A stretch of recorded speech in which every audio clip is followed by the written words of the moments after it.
मेरा नाम ब्रिगेडियर सूरज सिंह है, presiding officer of this general court martial.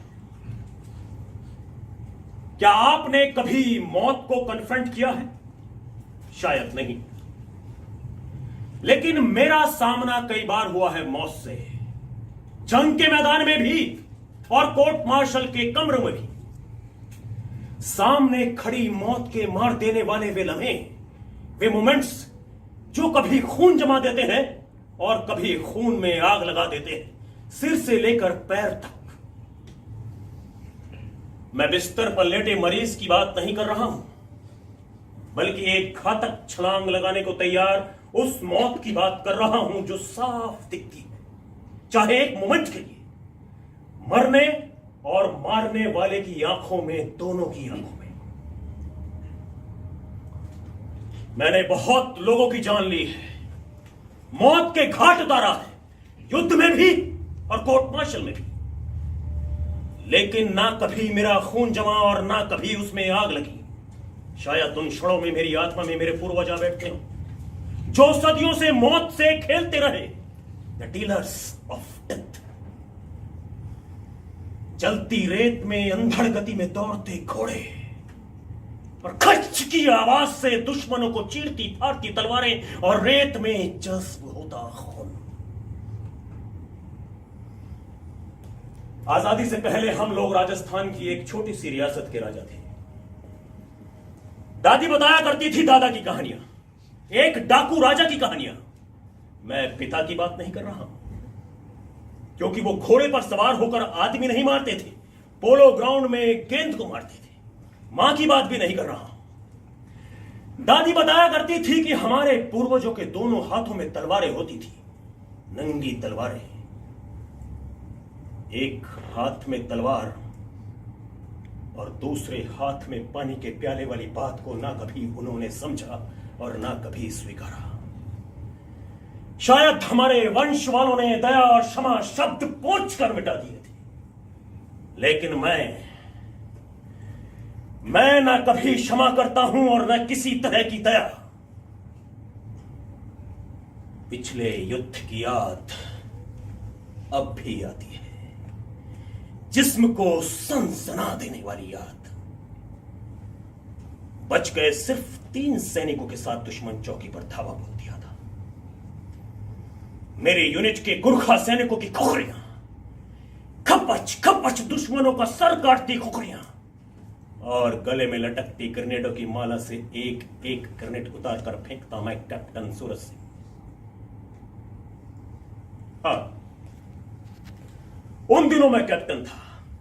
किसी विदेशी पत्रकार ने मेरी फोटो के साथ कैप्शन दिया था, द लायन विथ ग्रेनेड्स, और सेना में पीठ पीछे मुझे ग्रेनेड सिंह भी कहते।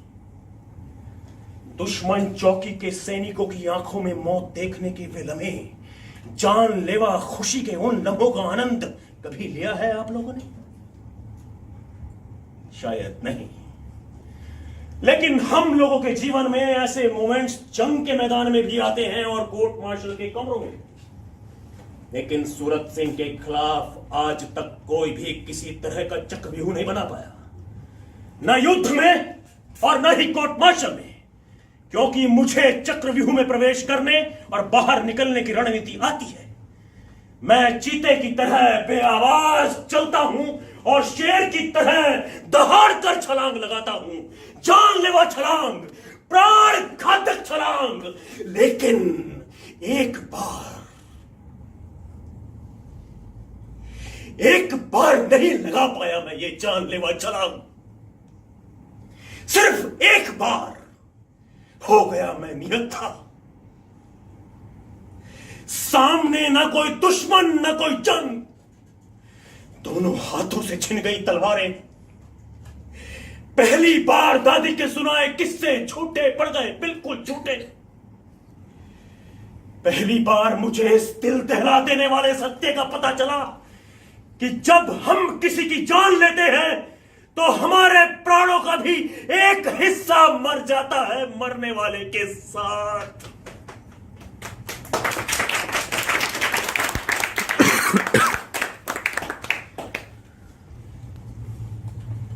क्या केवल उतना होता है जितना दिखाई दे, समझ आए? नहीं, सच हथेली पर उगाया एक अंगारा होता है, धधकता अंगारा। क्या कभी आपने पकड़ा है इस धधकते अंगारे को? शायद नहीं, लेकिन मैंने, ब्रिगेडियर सूरज सिंह ने पकड़ा है इस अंगारे को। एक बार, सिर्फ एक बार, केवल एक बार। छोड़ दो मुझे, छोड़ दो, मैं इस कैप्टन का भी कत्ल कर दूंगा। रामचंद्र चीख रहा था सर। रामचंद्र ने खून किया है, उसे फांसी की सजा मिलनी चाहिए sir. No sir no, you open fire without any challenge sir. जॉनिस तो अक्सर बीमारी का बहाना करते हैं, इसलिए थर्मामीटर नहीं लगाया था सर। ऑफिसर को पनिशमेंट देने का हक होता है सर। मेजर पुरी ने ठीक कहा, रामचंद्र को फांसी की सजा मिलनी चाहिए सर। सर मैंने साथ थमकाने के लिए नहीं लगाई थी, बिना चैलेंज के गोली चला दी थी सर।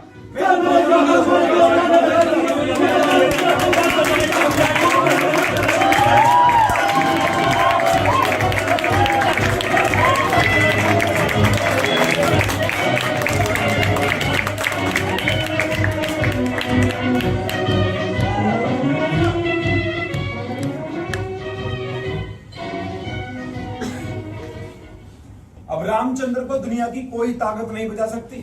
कर्नल सूरज सिंह साहब, कोर्ट मार्शल के प्रिजाइडिंग ऑफिसर हो, कोई बच जाए नामुमकिन। क्यों? कर्नल साहब बड़े सख्त अफसर हैं क्या? तुम नए नए भर्ती हुए हो, इसलिए सवाल पूछते हो। 10 कोर्ट मार्शल कर चुके हैं, 10, और आज तक एक भी मुजरिम उनके हाथों से बच नहीं सका। समझ लो रामचंद्र का हो गया राम नाम सत्य। अब मेरा मुंह क्या देखते हो? जल्दी चलो, कोई अगला कोर्ट मार्शल अपना ही हो जाए।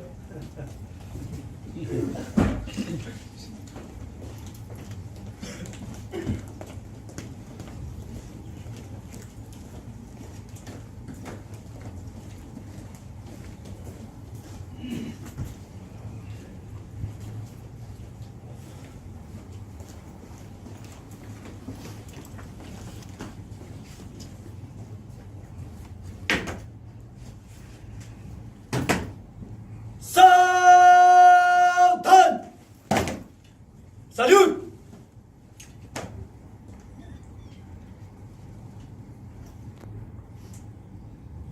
विश्राम। Sit down, everybody. Sir major Puri, court martial की कार्यवाही शुरू करें। सर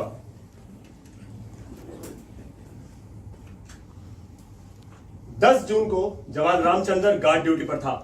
रात के 9 बजे रेजिमेंट के 2 अफसर कैप्टन मोहन वर्मा और कैप्टन कपूर मोटरसाइकिल पर गार्ड चौकी के पास से गुजरे। जवान रामचंद्र ने सरकारी राइफल से इन दोनों पर गोलियां चला दी। कैप्टन मोहन वर्मा की हादसे की जगह पर ही मौत हो गई और कैप्टन कपूर गंभीर रूप से घायल हो गए। कैप्टन कपूर बच गए क्योंकि गोली उनके बाएं कंधे के पास लगी थी। अगर उन्हें एकदम मिलिट्री हॉस्पिटल ना पहुंचाया जाता, ऑपरेशन ना होता, तो उनकी भी मौत हो जाती, यकीनन मौत। डॉक्टरों की रिपोर्ट के मुताबिक अगर गोली 2 इंच नीचे हार्ट पर लगती तो कैप्टन कपूर के बच जाने का सवाल ही न था। इसका मतलब जवान रामचंद्र इन दोनों अफसरों को कत्ल करने का पक्का इरादा कर चुका था। इसीलिए इंडियन आर्मी एक्ट 69 और इंडियन पीनल कोड की धारा 302 के तहत जवान रामचंद्र का जनरल कोर्ट मार्शल किया जा रहा है। जानबूझकर पूरे होश हवास में मर्डर, कत्ल करने पर कोर्ट मार्शल। ये जनरल कोर्ट मार्शल जानबूझकर होशो हवास में कैप्टन मोहन वर्मा की हत्या और कैप्टन कपूर पर कातिलाना हमला करने की वजह से किया जा रहा है। क्या तुम अपना जुर्म इकबाल करते हो? How do you plead? Guilty और नॉट गिल्टी? सर बैठ जाओ जवान रामचंद्र। सर मेजर पुरी अपना पहला गवाह पेश करें। इस मुकदमे के पहले गवाह है regiment. Yes captain Vikas Roy, what is the problem? Sir, इससे पहले कि मेजर पुरी गवाह पेश करें, कुछ अभी कोर्ट मार्शल की कार्यवाही शुरू नहीं हुई और कैप्टन विकास रॉय के एतराज शुरू। बोलो। सर, मेजर पुरी ने 2 बार जवान रामचंद्र पुकारा। तो क्या बोले? मेजर पुरी को जवान रामचंद्र नहीं, सवार रामचंद्र कहना चाहिए। What do you mean? Ramchandra सेना में जवान है कि नहीं? क्या अंतर पड़ता है जवान कहने से या सवार कहने से? सर, अंतर पड़ता है और नहीं भी पड़ता। आप इन्फेंट्री के कर्नल हैं, मैं आपको कैवलरी का कर्नल तो नहीं पुकार सकता। रामचंद्र बख्तरबंद रेजिमेंट का है और बख्तरबंद दस्ते वालों को सवार पुकारा जाता है जवान में। कैप्टन रॉय ठीक है, मेजरपुरी को सवार रामचंद्र पुकारना चाहिए। शायद डिफेंस काउंसिल किसी टेक्निकल गलती की वजह से कोर्ट मार्शल का फैसला रद्द करवाने के चक्कर में है। सेना के कानून विभाग ने आप जैसे सीनियर ऑफिसर्स को सलाहकार जज एडवोकेट बनाकर भेजा है। आपके होते हुए कोई टेक्निकल गलती क्यों कर हो सकती है? जीवन और मृत्यु के निर्णय तकनीकी आधार पर नहीं, जो सच है उस पर होते हैं। कैप्टन रॉय उतनी ही बात करो जिसका इस कोर्ट मार्शल से मतलब है। सर, जो जवान, मेरा मतलब है सवार रामचंद्र पर चल रहा है। कैप्टन रॉय और कोर्ट में बैठे बाकी लोग भी कान खोलकर सुन लें। ये कोर्ट मार्शल है, कोई हिंदी फिल्म नहीं है। फिजूल के दांव पेच और अतराजों से कोर्ट का टाइम वेस्ट करने की इजाजत किसी को भी नहीं है। Is that clear to everybody? इस कोर्ट मार्शल का प्रिजाइडिंग जज कर्नल सूरज सिंह है। Don't you ever forget this fact. Sir, जज एडवोकेट भी मेरा एतराज सही मान चुके हैं कि सवार रामचंद्र पुकारना चाहिए। मुझे दुख है कि सही एतराज को आप वक्त जाया करना समझते हैं। आपको अगर यही लगता है कि मैं फालतू बातों पर एतराज करता हूं तो किसी और अफसर को बचाव वकील लगवा ले, मैं अंबाला वापस चला जाऊं। डोंट थ्रेटन मी। सबको पता है कि कत्ल किसने किया है। अखबारों में भी ये खबर छप चुकी है। तुम जानते हो, मैं जानता हूं, कोर्ट में बैठे सभी लोग जानते हैं कि मर्डर किसने किया। ये ट्रायल रामचंद्र का है कि नहीं, चाहे जवान कहा जाए या सवार रामचंद्र। सर, मुकदमे की सुनवाई से पहले ही आपने निर्णय ले लिया कि खूनी कौन है, फिर ये कोर्ट मार्शल क्यों? इस ढकोसले, इस फास की क्या जरूरत? आप चाहे तो मैं ये केस लड़ने से लिखकर इनकार कर दूं, क्योंकि कोर्ट तो पहले ही फैसला कर चुकी है। वैसे जरूरी नहीं, बिल्कुल जरूरी नहीं कि अखबार में छपी सारी खबरें सच सिट हो। Down captain Roy. मेजरपुरी अपना पहला गवाह पेश करें प्लीज। सर, इस मुकदमे के पहले गवाह है रेजिमेंट के सूबेदार बलवान सिंह।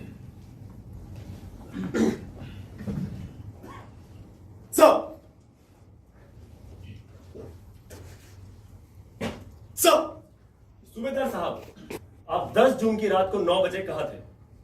सर, उस वक्त मैं रेजिमेंट के गार्ड हाउस के पास था। इतनी रात को आप वहां क्या कर रहे थे? गार्ड ड्यूटी पर होंगे शायद। नहीं सर, उस रात बिजली चली गई थी। मेरा क्वार्टर गार्ड हाउस के नजदीक है। गर्मी बहुत थी, इसलिए गार्ड हाउस के पास वाले मैदान में हवलदार राज सिंह के साथ टहल रहा था। 10 जून की रात को गार्ड ड्यूटी पर कौन था? सर, जवान रामचंद्र, मेरा मतलब है सवार रामचंद्र। 10 जून की रात को 9 बजे आपने क्या देखा? सर बताया ना, बिजली चली गई थी, इसलिए साफ साफ कुछ दिखाई नहीं दिया। हाँ, साफ साफ गार्ड हाउस के पास से साफ साफ कुछ नहीं दिखा। शायद आपने चश्मा नहीं लगाया होगा। सर, मेरी नजर 100% ठीक है, मैं चश्मा नहीं लगाता। लेकिन सूबेदार साहब, आपने खुद बताया कि साफ सर, साफ कुछ। बताया ना, बिजली चली गई थी। सूबेदार साहब, बिजली चली गई थी तो क्या हुआ? 10 जून को पूरे चांद की रात थी। आप गार्ड हाउस से 100 मीटर के फासले पर टहल रहे थे। पूरे चांद की इतनी रोशनी होती है कि 400-500 मीटर तक सब कुछ साफ दिखाई देता है। मैदान पर पड़ी एक छोटी सी गेंद भी, खैर छोड़िए। जो मोटरसाइकिल गार्ड चौकी के पास से गुजरी, उस पर कितने आदमी बैठे थे? 2। क्या दोनों ने हेलमेट डाल रखा था? जी नहीं। फिर तो आपने दोनों को पहचान लिया होगा। जी sir, captain Mohan Verma motorcycle चला रहे थे और कैप्टन कपूर उनके पीछे बैठे थे। ठीक, अगर इतनी दूर से चलती मोटरसाइकिल पर बैठे अपने रेजिमेंट के दोनों अफसरों को आपने पहचान लिया, तो फिर गार्ड ड्यूटी पर तैनात सवार रामचंद्र ने भी पहचान लिया होगा। जी सर। फिर इसके बाद क्या हुआ? जब मोटरसाइकिल गार्ड हाउस के पास पहुंची, तब रामचंद्र ने गोली चला दी। पहली गोली कैप्टन मोहन वर्मा को लगी। मोटरसाइकिल सड़क से नीचे उतर गई। गार्ड हाउस के थोड़े फासले पर एक पेड़ है, अगला पहिया उस पेड़ से टकराया और जब मोटरसाइकिल लुढ़क रही थी, तब रामचंद्र ने दूसरी गोली चला दी। फिर क्या हुआ? दूसरी गोली कैप्टन कपूर के कंधे के निचले हिस्से में लगी। मोटरसाइकिल गिर गई। रामचंद्र उस तरफ दौड़ पड़ा और वहां पहुंचकर उसने राइफल फिर तान ली गोली चलाने के लिए। लेकिन तब तक मैं और हवलदार राज सिंह वहां पहुंच चुके थे। हमने रामचंद्र को पीछे से पकड़ लिया। जब आपने पीछे से पकड़ा, तब रामचंद्र ने किसे मारने के लिए राइफल तान रखी थी? जख्मी हो चुके कैप्टन कपूर को। इसका मतलब अगर आप जकड़कर रामचंद्र को पकड़ना लेते, तो वो जख्मी हो चुके कैप्टन कपूर का भी मर्डर कर देता। जी सर। फिर इसके बाद क्या हुआ?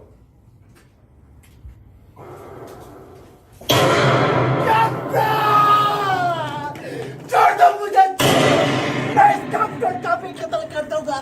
छोड़ दो मुझे, मैं इस कैप्टन का भी कत्ल कर दूंगा। छोड़ दो मुझे, छोड़ दो, मैं इस कैप्टन का भी कत्ल कर दूंगा। रामचंद्र चीख रहा था सर, लेकिन तब तक हम उसके हाथ से राइफल छीन चुके थे। बड़ी मुश्किल से 4-5 जवान रामचंद्र को जकड़ सके। भगवान ही जाने साहब, उस रात इतनी बला की ताकत रामचंद्र में कहां से आ गई थी। मुझे कुछ और नहीं पूछना सर। कैप्टन रॉय, सर,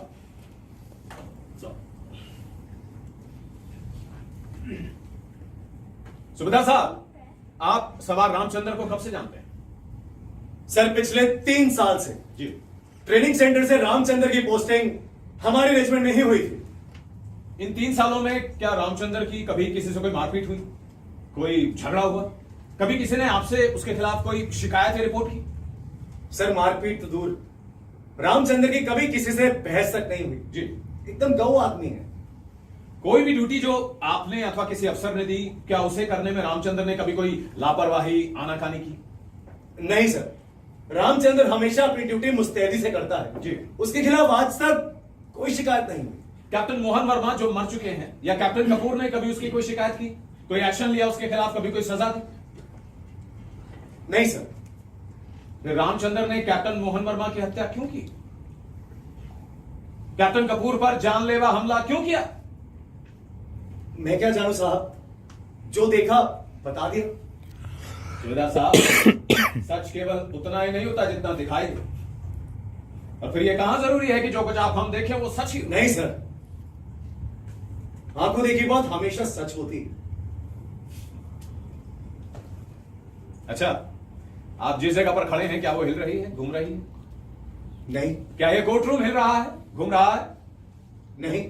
आप अपनी आंखों देखी बात कह रहे हैं ना, और आपकी आंखों देखी बात गलत है, बिल्कुल गलत। इतना तो आप भी जानते होंगे कि पृथ्वी घूमती रहती है लगातार, अपनी धुरी पर भी और सूरज के चारों तरफ भी, और आपके ना देखने से ये सब झूठ तो नहीं हो सकता ना? जमीन घूमने से इस मुकदमे का क्या मतलब? कैप्टन रॉय जानबूझकर गवाह को कंफ्यूज करने की कोशिश कर रहे हैं। उन्हें सिर्फ वही सवाल पूछने का हक है जो इस ट्रायल से जुड़े। Major Puri is right captain. तुम्हारे इन सवालों का इस कोर्ट मार्शल से कोई मतलब है? मैं पहले ही सबको वार्न कर चुका हूं कि कोर्ट का टाइम वेस्ट करने की इजाजत किसी को भी नहीं। राइट सर, समय तो सचमुच बहुत कीमती होता है, किसी के प्राणों से भी ज्यादा कीमती। इस कोर्ट की चिंता सही है, बिल्कुल सही। समय नष्ट नहीं होना चाहिए, चाहे कोई फांसी क्यों ना चढ़ जाए। कैप्टन रॉय, गवाह से कुछ और पूछना है तो पूछो। सुबेदार साहब, जिस रात ये घटना हुई उस रात गुप्त संकेत शब्द क्या था? क्या क्या था सर? मेरा मतलब है पासवर्ड। मैं कैप्टन रॉय को सलाह दूंगा कि इतनी मुश्किल इंग्लिश मत ना बोले जिसका मतलब अंग्रेजी में बताना पड़े। हाँ तो सुबेदार साहब, उस रात पासवर्ड क्या था? मुझे याद नहीं सर, अगर इजाजत हो तो रेजिमेंट के क्लर्क से पूछकर बताऊं। कोई बात नहीं सुबेदार साहब, प्रत्येक रात नया पासवर्ड होता है, और फिर इतने महीने पहले का पासवर्ड भूल जाना कोई बड़ी बात नहीं। कहें तो मैं बता दूं, उस पूरे चांद की रात का पासवर्ड था काला चांद। आप चाहें तो रेजिमेंट के क्लर्क से पूछ सकते हैं। उस रात का पासवर्ड काला चांद था। सुबेदार साहब, हत्या की रात वाली हर बात आपको याद रखनी चाहिए। Sir, continue captain. सर, सुबेदार साहब, यह बात तो तय हो चुकी है कि उस रात इतनी दूर से चलती हुई मोटरसाइकिल पर बैठे अपनी रेजिमेंट के दोनों ऑफिसर्स को आपने पहचान लिया था। तब तो गार्ड ड्यूटी पर तैनात रामचंद्र भी पहचान गया होगा कि दोनों उसी की रेजिमेंट के अफसर हैं। जी सर, यही बात तो मैं कह रहा हूं। और यही बात तो सच है, और हम सबने शपथ ली है सच बोलने की। सुबेदार साहब, क्या आपने जवानों को हिदायत दे रखी है कि अफसर को पहचान लेने पर पासवर्ड ना पूछा जाए?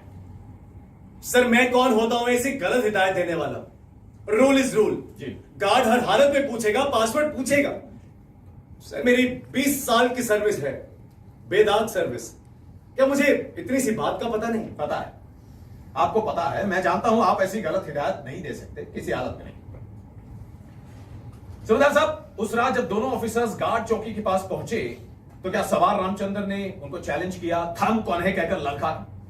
नहीं सर, मैं सब कुछ अपनी आंखों से साफ साफ देख रहा था। मैं देखने की नहीं, सुनने की बात कर रहा हूं, सुनने की। क्या रामचंद्र ने थम कौन है ललकारा था? सर, मैंने नहीं सुना। मैं कैसे कह दूं कि ललकारा था? जो आपने सुना नहीं, आपका मतलब है कहा भी नहीं गया।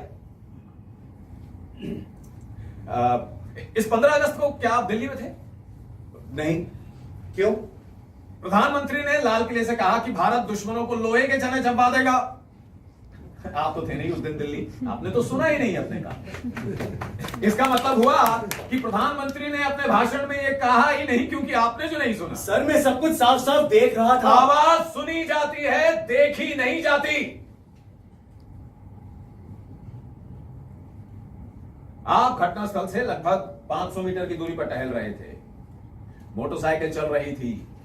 इतनी दूर से बुलेट मोटरसाइकिल के चलने के शोर में आपको सवार रामचंद्र की ललकार सुनाई दे ही नहीं सकती। सर मैं 100 मीटर की दूरी पर टहल रहा था। मेजरपुरी ने कहा और मान गए आप कि आप 100 मीटर की दूरी पर टहल रहे थे। क्या आपने फीते से दूरी मापी थी? मैंने मापी है। आप घटनास्थल से पूरे 510 मीटर दूर थे, 100 मीटर नहीं। और इतनी दूर से आप सवार रामचंद्र की ललकार थम कौन है सुन ही नहीं सकते थे, बिल्कुल नहीं। कैप्टन रॉय गवाह को जानबूझकर कंफ्यूज कर रहे हैं। एक सवाल सिर्फ एक बार पूछा जा सकता है, जब वो खुद मान चुके हैं कि मोटरसाइकिल पर बैठे अपनी रेजिमेंट के दोनों अफसरों को रामचंद्र ने भी पहचान लिया था, फिर थम कौन है की बात को बार बार पूछने का मतलब है विजयपुरी। और आप कौन होते हैं मुझे सवाल पूछने से रोकने वाले? यह हक सिर्फ प्रिसाइडिंग ऑफिसर को है, आपको नहीं। Sit down Majorpuri. Sir continue कर। Thank you sir. सुबेदार साहब एक बात समझाएं, अगर थम कौन है कि ललकार सुनकर भी कोई ना रुके तो क्या गार्ड गोली चला सकता है? कैप्टन रॉय जानबूझकर सवालों को गलत मोड़ दे रहे हैं। जो बात हुई नहीं उसे पूछने का क्या मतलब? और फिर अभी तक ये कहां साबित हो चुका है कि उस रात रामचंद्र ने इन दोनों अफसरों को रोकने के लिए चैलेंज किया, पासवर्ड पूछा। गवाह कैसे बता सकता है? यही तो मैं कह रहा हूं, गवाह ने जो सुना ही नहीं बता कैसे सकता है? नहीं बता सकता। Sit down. सब मेरी कोर्ट से प्रार्थना है कि आज रात 9 बजे घटनास्थल पर चला जाए। जज साहब वहां खड़े हो जाए जहां सूबेदार साहब खड़े थे। अब टहल रहे, मोटरसाइकिल चलाई जाए, कोई सैनिक पहरा चौकी पर खड़ा होकर चैलेंज करे, थम कौन है?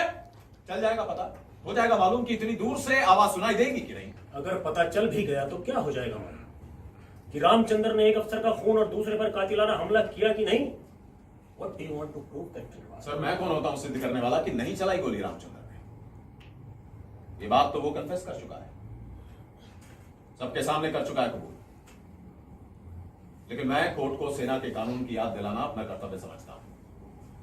यदि गार्ड के चैलेंज करने पर, थम कौन है ललकारने पर भी कोई ना रुके तो गार्ड गोली चला सकता है। Don't try to teach this court the army law.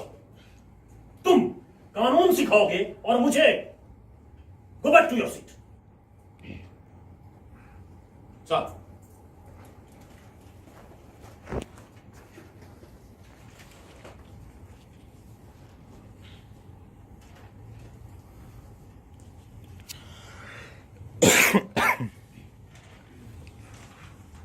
इस कोर्ट में दबा छुपा कर कुछ नहीं होगा।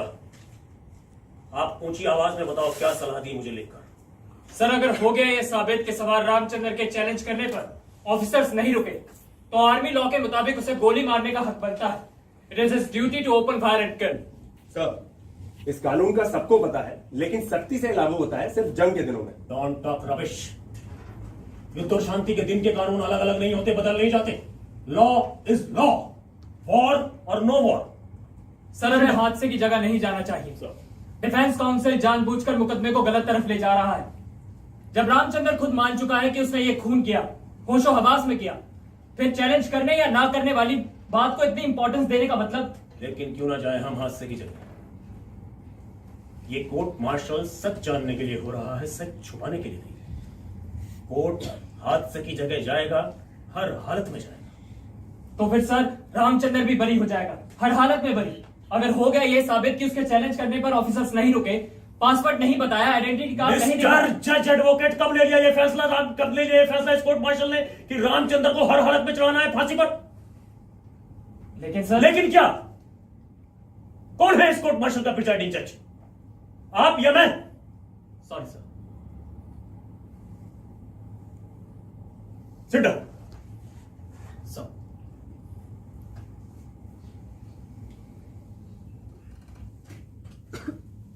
कैप्टन रॉय, सर कोर्ट आज रात हत्या और हादसे की जगह चलेगा। पड़ जाएगा मालूम कि रामचंद्र ने चैलेंज किया था कि नहीं। सर मैं नहीं चाहता कि कोर्ट के मेंबर हादसे की जगह जाकर अपना समय नष्ट करें। रामचंद्र कुछ कहना चाहता है सर। नहीं, रामचंद्र इस वक्त कुछ नहीं बोल सकता। गवाही सूबेदार साहब की चल रही है। सर मैंने उस रात थमकोने की ललकार नहीं लगाई थी, बिना चैलेंज किए गोली चला दी थी सर। द कोर्ट में note this confession. Sit down, Captain. But sir, he just confessed. Who the hell may be the prosecutor? But sir, he just. I said sit down. Sorry, sir.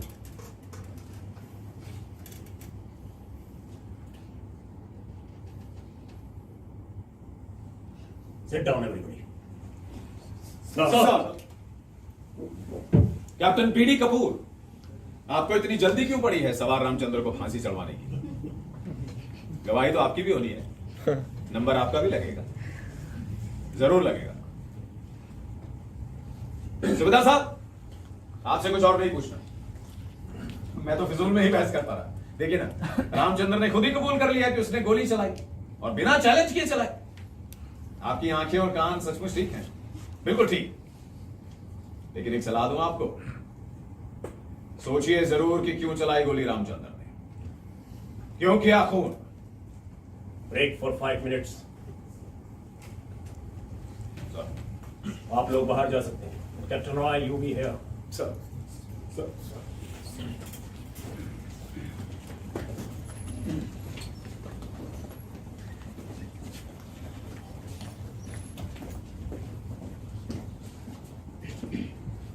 Captain Roy, what are you up to?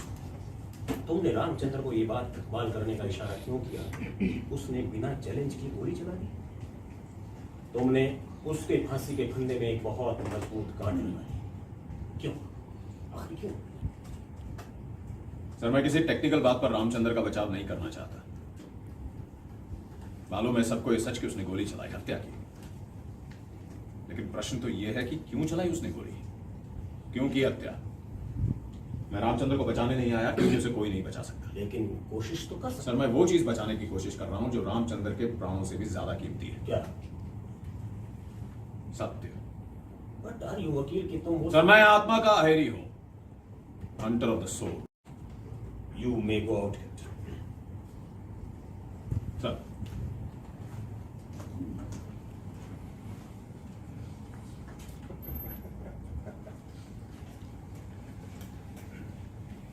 आत्मा का Aheri.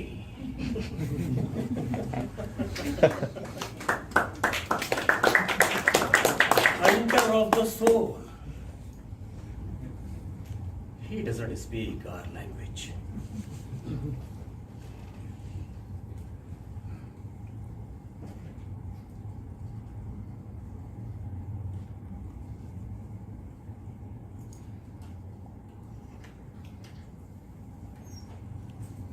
शत्रुगंध,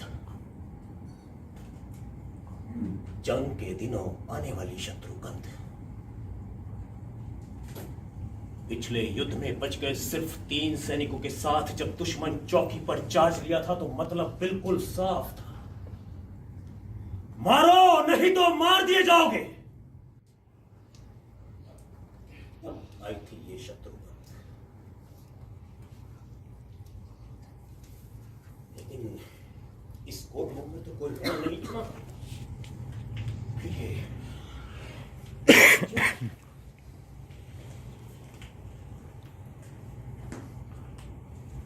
captain Roy Sharma.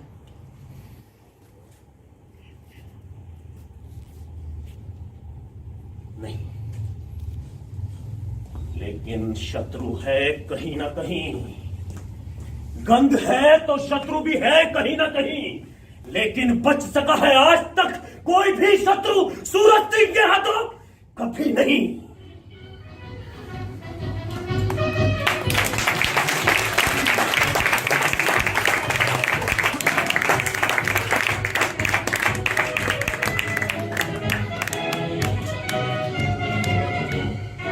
Vikas, drop in at my place in the evening.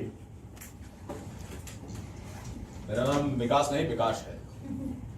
और क्यों आऊं तुम्हारे घर? बैठेंगे, we will have drinks. मैं शराब नहीं पीता। तो क्या हुआ, कुछ और फन हो जाए। ये फन क्या होता है कैप्टन? किसी औरत को लाओगे क्या? तुम्हारी पत्नी तो कई महीनों से तुम्हारे साथ नहीं रहती, कोई और है क्या? कैसे बोल रहे हो मुझसे? हम दोनों अफसर हैं, जरा प्यार से। नहीं, हर अपराधी मेरा शत्रु होता है। ना मैं बैठता उनके साथ, ना उनके साथ बातें करता हूं। अपराधी, गोली मुझे लगी और अपराधी भी मैं। तुम सोचते हो मेरा कुछ बिगाड़ लोगे? Forget it. खूनी मैं हूं क्या रामचंद्र? एक अफसर हो और तुम्हें दूसरे अफसर से बात कैप्टन करने नहीं बीडी कपूर, इस अफसरों वाले हरामी भाईचारे को भूल जाओ। और तुम्हें तो पता है कि खूनी कौन है, फिर इतने डरे डरे क्यों? डोंट थ्रेटन मी। कहीं देखा मैंने तुम जैसा? सच? अच्छा, तुम्हें बांग्ला भाषा आती है? नहीं। क्यों? हमारी बांग्ला भाषा में एक मुहावरा है, बाघ যখন शिकार करे তখন सात आघात करे। मतलब बाघ जब झपट्टा मारता है तो पूरे 7 घाव करता है।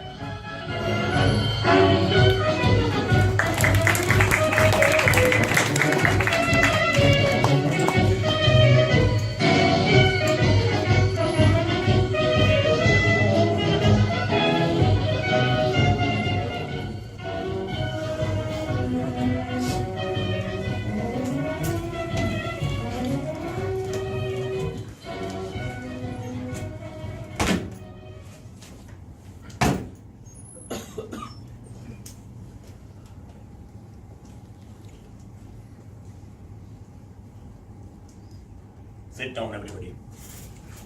सर। मेजर पुरी अपना अगला गवाह पेश करें। मेरे अगले गवाह हैं captain BD Kapoor.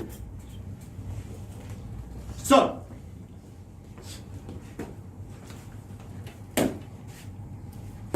Sir, captain Kapoor, क्या आपने रामचंद्र के खिलाफ कभी कोई किसी तरह का एक्शन लिया? No sir. क्या रामचंद्र ने आपके खिलाफ कभी कोई शिकायत की? No sir.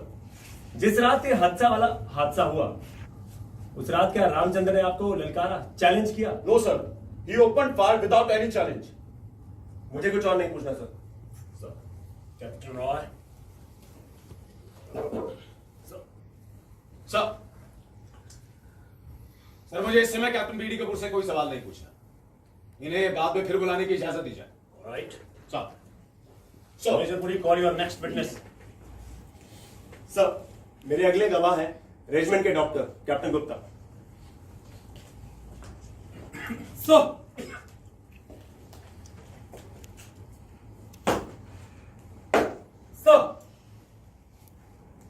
जिस रात ये खून हुआ, उस रात आप कहां थे?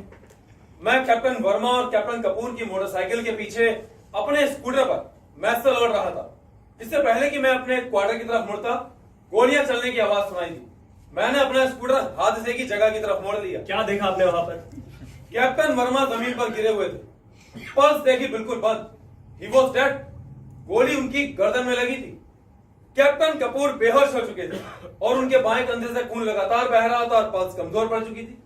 मैंने अपनी कमीज उतारी, फाड़ी और कैप्टन कपूर के कंधे पर पट्टी बांधकर खून का बहाव रोका, नहीं तो वो उस वक्त रामचंद्र कहां था? रामचंद्र को 5 जवानों ने जकड़ रखा था और वो उनसे छूटने की कोशिश कर रहा था और चीख रहा था, छोड़ दो मुझे, छोड़ दो, मैं इस कैप्टन का भी कत्ल करूंगा, छोड़ दो मुझे। इसके बाद क्या हुआ? गार्ड हाउस से सूबेदार साहब मिलिट्री हॉस्पिटल फोन कर चुके थे। एम्बुलेंस 5 मिनट के अंदर वहां पहुंच गई। हम लोगों ने कैप्टन कपूर को एम्बुलेंस के अंदर लिटाया। मैं साथ ही बैठ गया। कैप्टन कपूर को एम्बुलेंस में लिटाते वक्त उनके कंधे की पट्टी खिसक गई। खून फिर बहना शुरू हो गया। मैंने दोबारा पट्टी बांधकर खून का बहाव रोका। कैप्टन कपूर को सीधे ऑपरेशन थिएटर ले गए। वहां सर्जन कर्नल जोशी पहुंच चुके थे। उन्होंने कहा कि अगर मैं खून का बहना ना रोकता तो कैप्टन कपूर मर चुके होते। He would have died surely। क्या कैप्टन कपूर का ऑपरेशन एकदम किया गया? नहीं, पहले उन्हें खून दिया गया और लकीली मेरा ब्लड ग्रुप कैप्टन कपूर के ब्लड ग्रुप से मिलता था। So I gave my blood to save the life of captain Kapoor. इसके बाद क्या हुआ? कैप्टन इसके बाद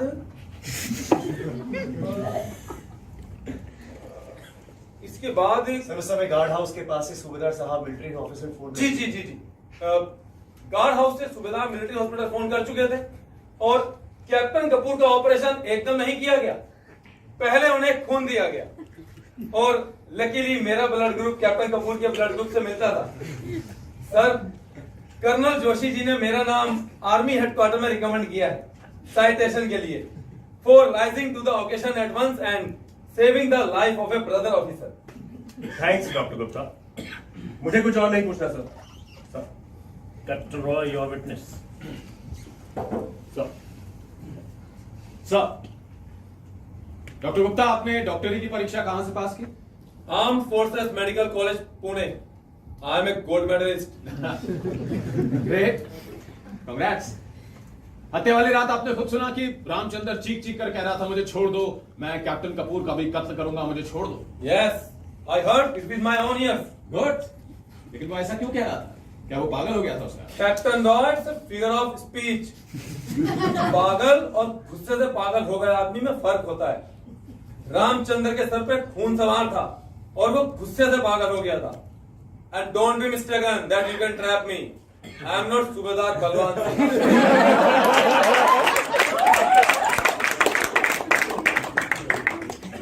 ग्रेट, कांग्रेट्स। मेरी जगह वकील तो आपको होना चाहिए था। आज से 5 महीने पहले सवार रामचंद्र को सैनिक अस्पताल में क्यों? रामचंद्र को टाइफाइड हुआ था जी, मैंने खुद उसे मिलिट्री हॉस्पिटल रेफर किया था। आपको कैसे पता चला कि उसे टाइफाइड था? क्या उसने बीमार होने की रिपोर्ट की थी आपके पास? नहीं, उसने सिक रिपोर्ट नहीं की थी। जी। उस दिन हमारी रेजिमेंट का एयरफोर्स वालों के साथ हॉकी मैच था। जी।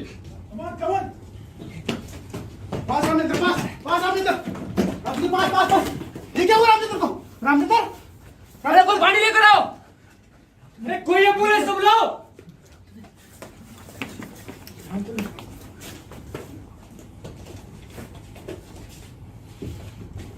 रामचंद्र मैच शुरू होने के 10 मिनट बाद ही ग्राउंड में गिर गया और बेहोश हो गया। कितना बुखार था?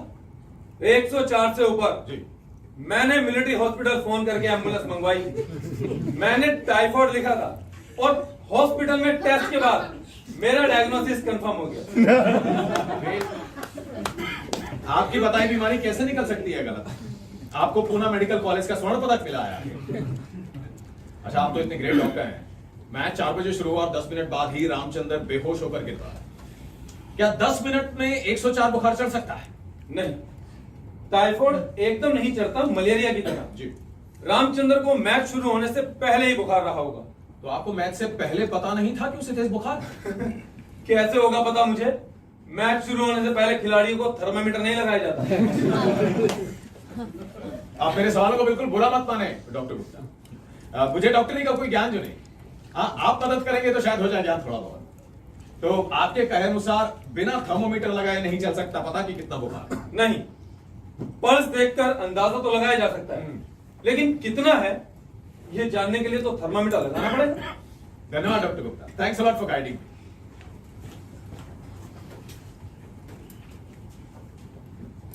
खैर डॉक्टर गुप्ता, अभी मुझे कुछ और सवाल पूछ रहे हैं। Oh, I thought you were finished.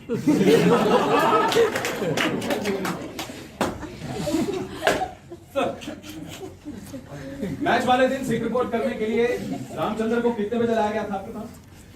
Sick report का टाइम 9 बजे। मैंने ये नहीं पूछा कि सिक रिपोर्ट करने का टाइम क्या है। हवलदार राज सिंह और 2 जवान रामचंद्र को आपके पास थाम कर लाए थे। घड़ियां उन लोगों ने भी बांध रखी थी। ठीक से याद करके बताएं कितने बजे लाया गया था रामचंद्र को आपके पास? मुझे टाइम याद नहीं। कहें तो बुला हवलदार राज सिंह को गवाही के लिए, करा देगा यादव को टाइम। मैच से पहले लाए थे कि बाद में?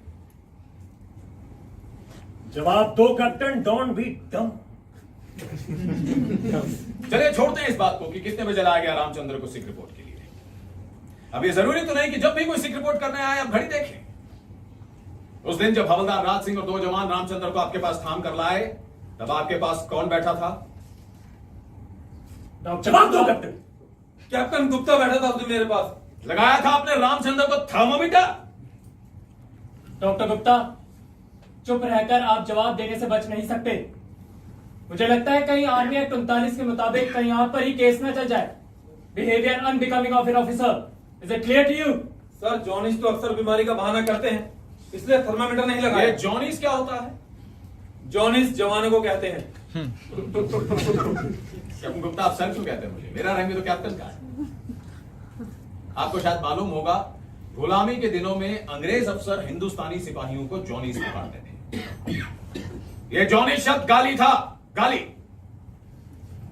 खैर, जाने दीजिए। जब आपको जवान की जगह जॉनीस बोलना पसंद है तो कौन होता मैं रुकने वाला। मगर आपको बिना नफ्स देखे, बिना थर्मोमीटर लगाए चल गया पता कि जॉनी रामचंद्र झूठ बोल रहा था, बीमारी का बहाना कर रहा था। आप डॉक्टर नहीं, भगवान है, सचमुच भगवान। नहीं देखी मैंने पल्स, नहीं लगाया था थर्मामीटर। कैप्टन कपूर ने मुझसे कहा था कि रामचंद्र को कुछ नहीं हुआ, बीमारी का बहाना कर रहा है। डॉक्टर आप हैं कि कैप्टन कपूर? कपूर ने आपको अंग्रेजी में बोलकर रोका था थर्मोमीटर लगाने से, गाली देकर। काली हवलदार राज सिंह ने भी सुनी थी और उसे भी आती है इतनी अंग्रेजी। कहिए क्या कहा था कैप्टन कपूर ने? This bastard is shaming. Nothing is wrong with him. मतलब कि हरामी रामचंद्र बीमारी का बहाना कर रहा है, कुछ नहीं हुआ इसे।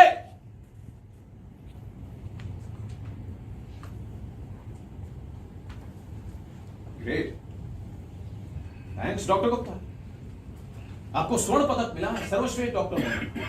दोनों तो मैं ये सलाह देने वाला कि आपको कैप्टन कपूर की बात नहीं माननी चाहिए थी, क्योंकि वो एक डॉक्टर नहीं है।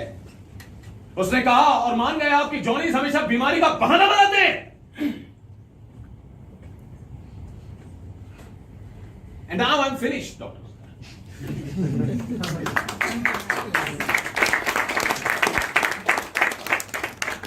डॉक्टर गुप्ता, क्यों खड़े हो अभी तक वहां पर? सवाल तो खत्म हो गए।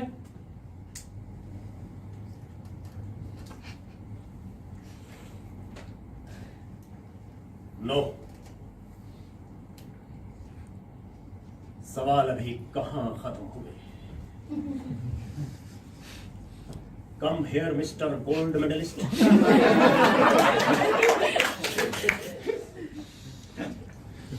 सुनो, आज से ही सिविल में नौकरी तलाश करना शुरू कर दो। Forget about that bloody citation.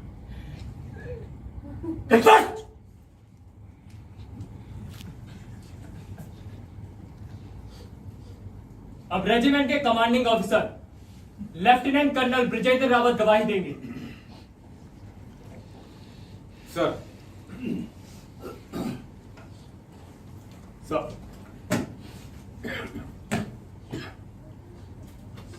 Sir क्या कभी रामचंद्र ने इन दो अफसरों के खिलाफ कभी कोई शिकायत की? नहीं। क्या इन दो अफसरों ने रामचंद्र के खिलाफ कोई शिकायत की? नहीं। इन दोनों अफसरों का रिकॉर्ड कैसा है? बहुत अच्छा, एक्सीलेंट। मुझे कुछ और नहीं पूछना sir.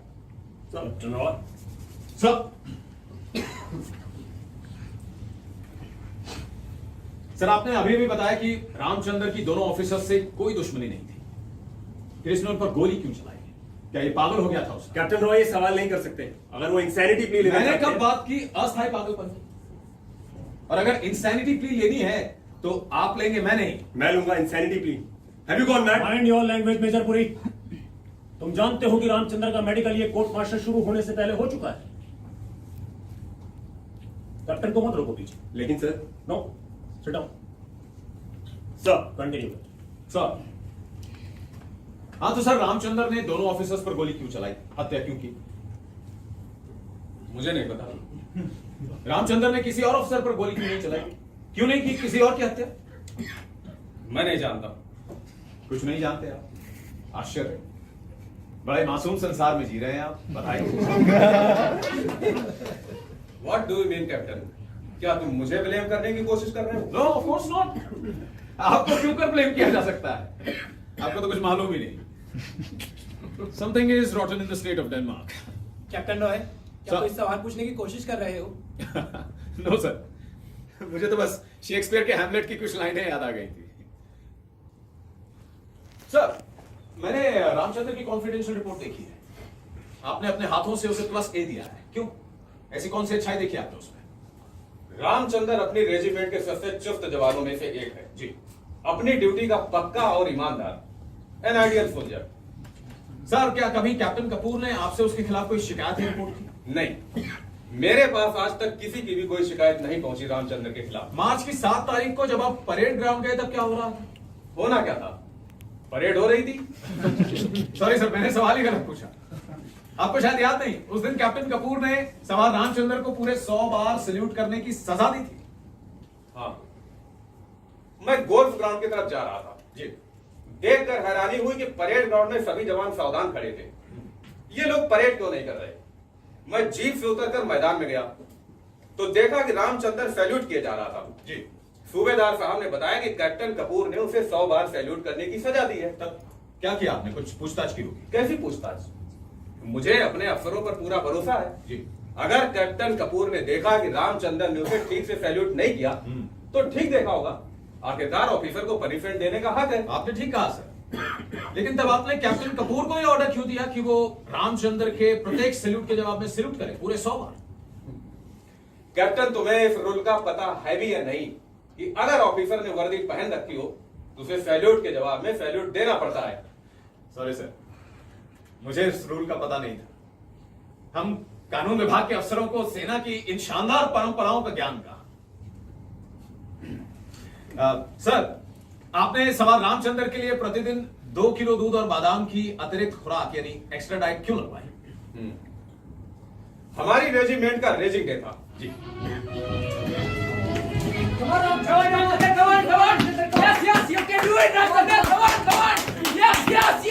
Well done, Ramchandar. Well done. Hard luck, BD Kapoor. Well done.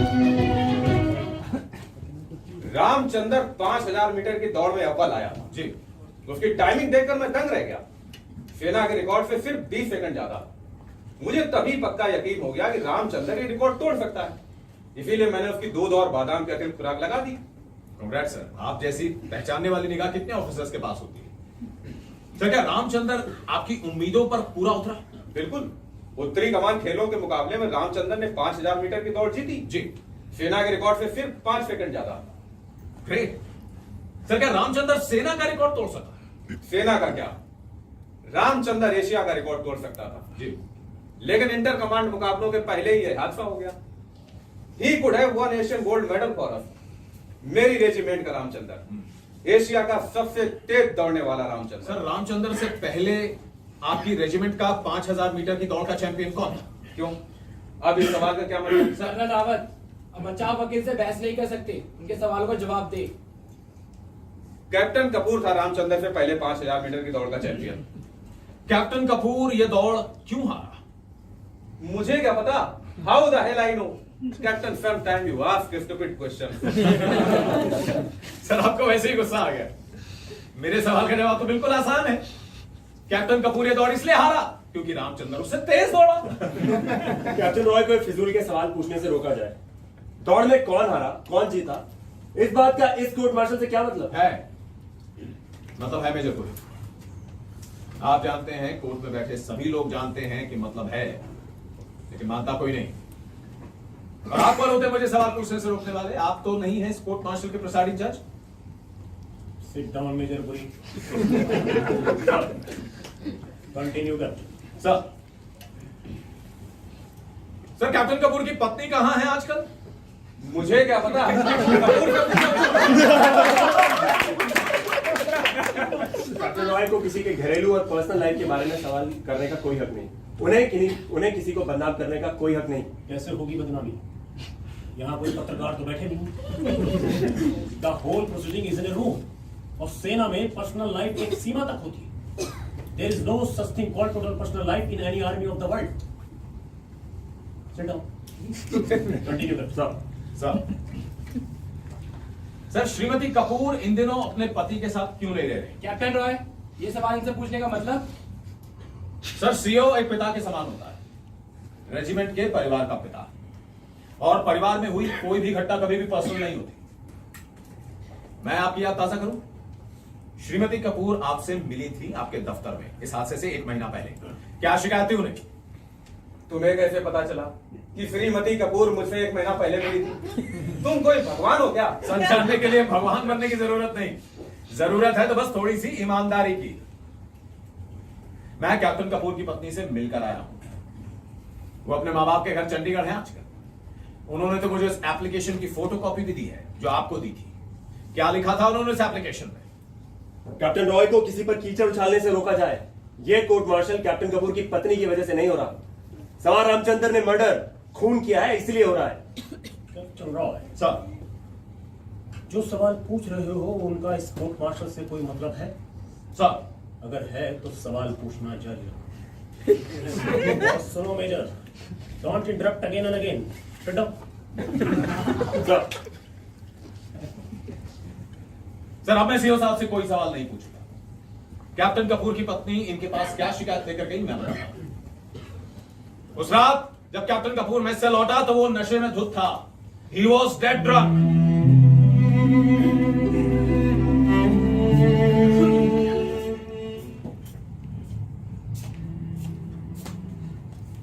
चल हाथ छोड़ो मेरा। चल मैं कह रही हूँ हाथ छोड़ो मेरा। चल हाथ छोड़ो मेरा। चल। You are drunk, you're stinking man. शादी की है तुझसे। I have license to sleep with you. चल। मैं कह रही हूँ हाथ छोड़ो मेरा। अगर एक बार फिर तुमने मुझे हाथ लगाया ना तो मैं तुम्हारी कंप्लेंट सीईओ साहब से कर दूंगी। छोड़ो मेरा हाथ। तू करेगी शिकायत? हाँ। तू करेगी शिकायत? हाँ। तू करेगी शिकायत? तू करेगी शिकायत? क्या लगता है? मुझे कितना पाप लगता है? तू करेगी शिकायत? तू करेगी? तू करेगी मेरी शिकायत सीओ से? तू? उसने मेज पर रखी एस्ट्रे उठाई और अपनी पत्नी के सिर पर दे मारी। चोट कैप्टन कपूर की पत्नी के कान के पास लगी, उनका कान फट गया और वो बेहोश होकर गिर You गई। have crossed every limit, Captain. क्या उस रात तुम उस कमरे में मौजूद थे? Speak out. How the hell you know what happened that night? Sir मैं उस रात उस कमरे में मौजूद नहीं था, लेकिन कोई और था उस हादसे का चश्मदीद गवाह। कौन? रामचंद्र। वो दोनों कैप्टन कपूर का सेवादार यानी अदली था। उसने श्रीमती कपूर को अस्पताल पहुंचाया। मैं झूठ बोल सकता हूं, रामचंद्र झूठ बोल सकता है, लेकिन ये कागज नहीं। ये उस एप्लीकेशन की फोटोकॉपी है जो श्रीमती कपूर ने सीओ साहब को दी थी। लिखा है उसका पति सेडिस्ट है, एनिमल। वो अपने मां बाप के घर चंडीगढ़ है। आज डाइवोर्स के लिए केस कर दिया है, चार्ज लगाया है एनिमल बिहेवियर का। ये रही उनकी डाइवोर्स केस की फाइल। पर मुझे तो बताया गया था कि पैर फिसल कर गिरने से कैप्टन कपूर की पत्नी के सिर पर चोट लगी है। हाँ सर, ऐसा ही होता है। पैर पत्नी का फिसलता है हमेशा, पति का कभी नहीं। घर की आग भी बड़ी सयानी होती है, हमेशा बहू को लगती है, बेटी को कभी नहीं। आपको शायद मालूम नहीं, अस्पताल के सीईओ के आगे श्रीमती कपूर ने क्या स्टेटमेंट दी थी। वो तो सिविल पुलिस को केस देने की जिद कर रहे थे, लेकिन रेजिमेंट के कुछ अफसरों ने भाईचारा निभाया, अस्पताल के सीईओ को मनाया कि अगर केस सिविल पुलिस को दिया गया तो सेना की कितनी बदनामी होगी। बात दब गई। लेकिन श्रीमती कपूर एक योद्धा औरत है, उन्होंने और अत्याचार सहने से इनकार कर दिया। तलाक मांगा है पति से। उन्होंने कोर्ट को लिख कर दिया है कि उनकी जान को खतरा है, खुद उनके पति के हाथों, कैप्टन पीडी कपूर के हाथों। Enough is enough, captain Prakash Roy. No sir, मैं बोलूंगा। तुम क्या हो? नो सर, तुम क्या हो? अब ब्लडी नक्सलाइट। तुम्हारा बड़ा भाई नक्सलवादी था, पुलिस के हाथों एनकाउंटर में मारा गया। तुम सोचते हो मेरा कुछ बिगाड़ लोगे? You belong to the family of murderers. ए मत छुओ मुझे। You belong to the family of murderers. मत छुओ मुझे। You belong to the family of murderers. You are a bloody naxalite. मैंने कहा मत छुओ मुझे। बैठो बैठो बैठ।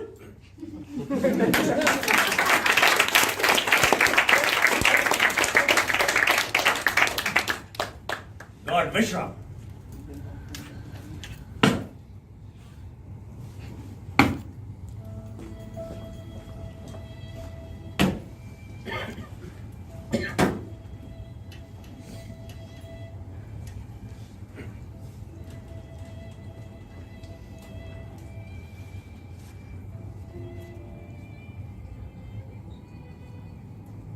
कैप्टन कपूर ने ठीक कहा। मेरा बड़ा भाई नक्सलवादी था, पुलिस के हाथों मुठभेड़ में मारा गया।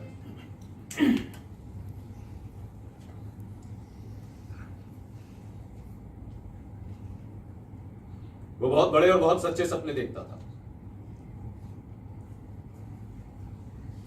और जो लोग सच्चे सपनों को साकार करने की कोशिश करते हैं वो कभी भी अपनी मौत नहीं मरते। उनकी मृत्यु हमेशा दूसरों के हाथों होती है।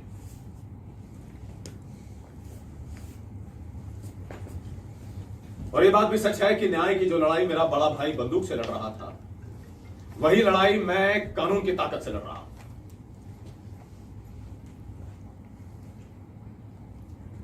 शायद कैप्टन कपूर को यह नहीं मालूम कि अगर मेरा बड़ा भाई एक नक्सलवादी था तो मेरे पिता आजकल कोलकाता हाईकोर्ट में जज हैं। और कैप्टन कपूर, आपने किसी बहुत बड़े राष्ट्रीय रहस्य का उद्घाटन नहीं किया है। सेना में भर्ती करने से पहले पुलिस वाले पूछताछ करते हैं, परिवार के बारे में, चरित्र के बारे में। ये बात न सिर्फ पुलिस को पता है बल्कि भारत सरकार को भी पता है। फिर भी मुझे सेना में रख लिया और आप जैसे अफसर के विरुद्ध केस लड़ने के लिए भेज दिया। शायद इसी बात से नाराज हैं आप मुझसे।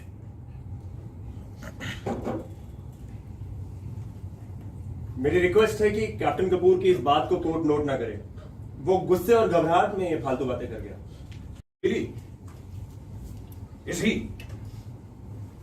आपके कहने का मतलब है कि गुस्से में कैप्टन कपूर को यह पता ही नहीं चलता कि वो कह क्या रहा है और कर क्या रहा है। ये जो पूरी, कोई चाहे अपने होशो हवास सुध बुध खो बैठे, न्याय की लड़ाई से रुक तो नहीं जाएगी। लगता है इस बार आप गलत तरफ से युद्ध कर रहे हैं, एक हत्यारे की तरफ से। इस सवाल पर सोचने, विचारने और निर्णय लेने का काम ना आपका है न मेरा। यह काम इस ऑनरेबल कोर्ट का है। ये तो कोर्ट सोचे कि एक सीधा साधा और अनुशासन प्रिय सैनिक अपने ही ऑफिसर्स पर गोली क्यों चला बैठा, क्यों? तो कैसे होता है?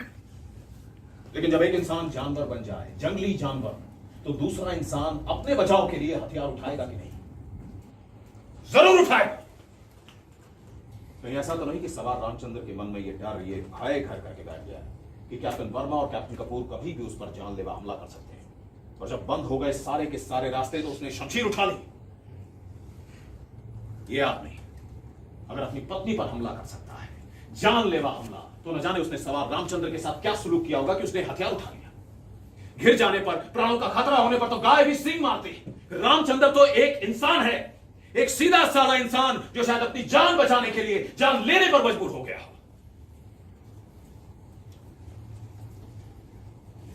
कहीं आप ये साबित करने की कोशिश तो नहीं कर रहे कि उस ऐसे मारने वाली घटना से रामचंद्र इतना डर गया, इतना दहशत ज़दा हो गया कि उसने गोली चला दी? इस रात रामचंद्र ने हत्या की, गोली चलाई। उस रात इन दोनों अफसरों के पास हथियार के नाम पर छुरी कांटा भी नहीं था।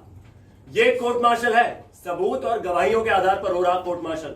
सच बिल्कुल साफ है, पानी की तरह साफ। और आप इसे सेल्फ डिफेंस साबित करने की कोशिश कर रहे हैं। कौन आदमी कब, कैसे और क्यों कर जानवर बन जाता है, इस बहस की जगह ये कोर्ट मार्शल नहीं। लगता है कैप्टन रॉय किसी साइकोलॉजी के सेमिनार में पेपर पढ़ने आए हैं, कोर्ट मार्शल में वकालत करने नहीं। ठीक कहते हैं मुझे, बिल्कुल ठीक कहते हैं। मुझे ऐसी बातें नहीं करनी चाहिए। हम सब तो एक छोटे से सच की तलाश में बहस कर रहे हैं और ले बैठा मैं एक बड़े सत्य और लंबी लड़ाई की बात है। I am sorry, I am really sorry.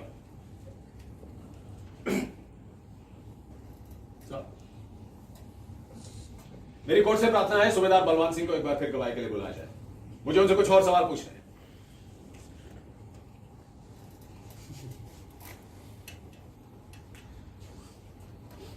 सब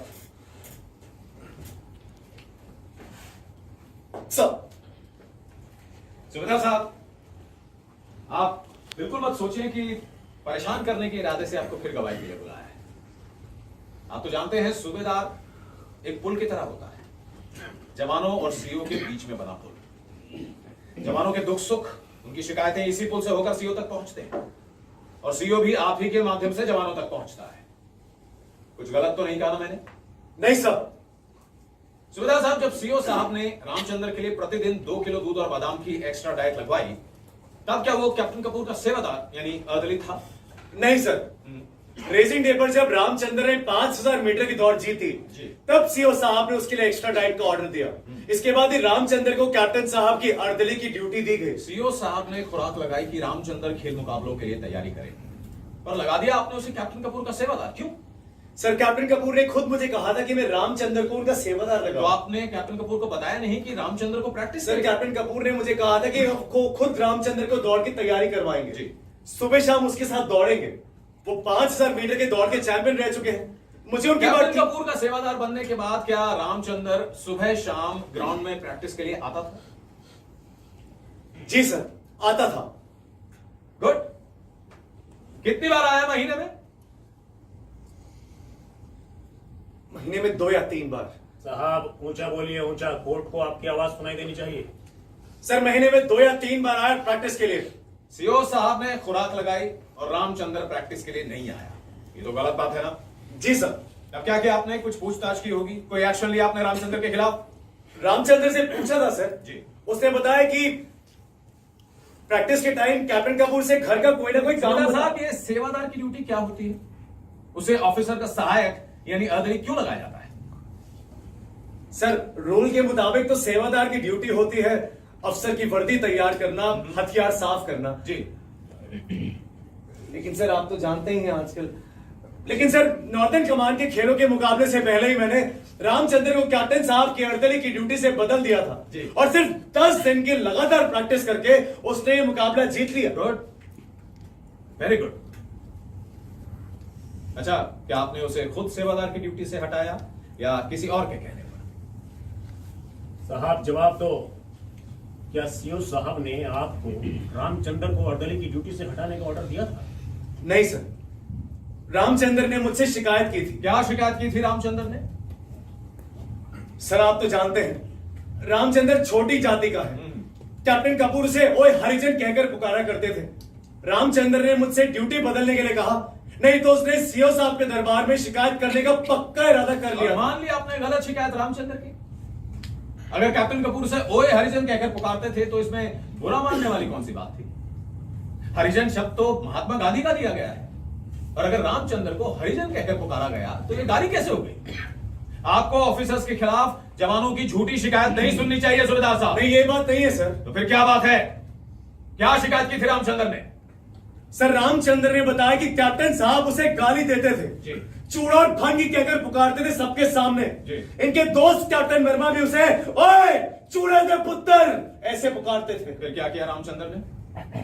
सर उसने उनके घर काम करने से इनकार कर दिया। ये साहस एक जवान का कि वो ऑफिसर का काम करने से इनकार कर दिया। आप और सीओ साहब पहले ही बयान दे चुके हैं कि रामचंद्र अपनी ड्यूटी का बहुत पक्का है।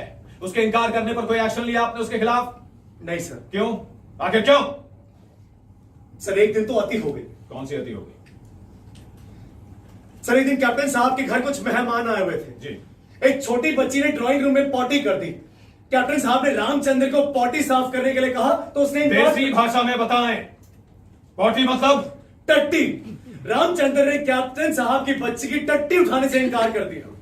कैप्टन साहब ने सब मेहमानों के सामने कहा, जात का चूड़ा और तुझे टट्टी उठाने में शर्म आती है? तुम्हारे पुरखे पुश्तों से हमारी टट्टी की टोकरी अपने सर पर उठा रहे हैं। रामचंद्र झूठ भी तो बोल सकता है। नहीं सर, रामचंद्र कभी झूठ नहीं बोलता सर। मैंने खुद सुना है इन गालियों को अपने कानों से। तो आपने सीओ से रिपोर्ट की इस बात की? नहीं सर, सोचा झगड़ा निपटा दो, इतनी गंदी बात ना ही फैले तो ही ठीक है। बिल्कुल ठीक सोचा आपने सूबेदार साहब। अन्याय की बात को कभी भी फैलने नहीं देना चाहिए, उसे तो हमेशा से बड़े लोग दबाते आ रहे हैं। लेकिन आपको शायद ये नहीं मालूम कि छोटा अन्याय हमेशा बड़े अन्याय को जन्म देता है। अगर आप सीओ के नोटिस में ये बातें लाते तो शायद वो खून होता और ना एक कोर्ट मार्शल। सर मैंने सोचा कि बिल्कुल ठीक सोचा आपने सूबेदार साहब। सरकार एक बेवकूफ है कि कानून को सीओ बनाती है, उसे तो सूबेदार को ही सीओ बना देना चाहिए। क्यों? ठीक है ना?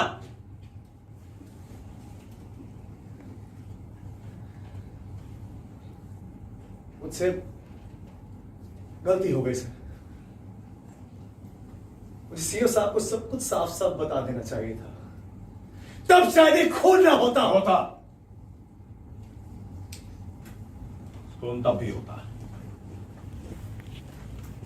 आपसे कोई गलती नहीं हुई सूबेदार साहब। इस व्यवस्था का यही नियम है। छोटे आदमी की शिकायत को वहीं दबा दो और बड़े आदमी की गलती देखकर भी आंखें बंद कर लो। नहीं, आपसे कोई गलती नहीं हुई। आप अपनी जगह पर बैठ सकते हैं, मुझे आपसे और कोई सवाल नहीं पूछना।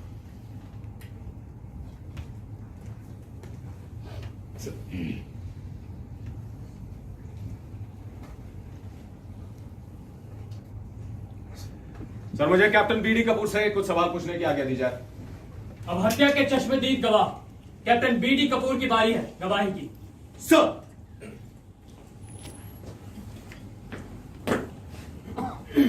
सर आपका फोन। सुन लो और मैसेज ले लो। सर आपको ही फोन पे बुलाया है। कौन है? कहां से? दिल्ली आर्मी हेडक्वार्टर, खुद जनरल साहब। Break for 2 minutes.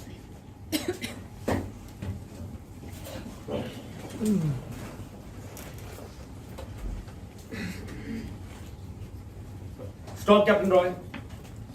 I want to talk to you. बोलो।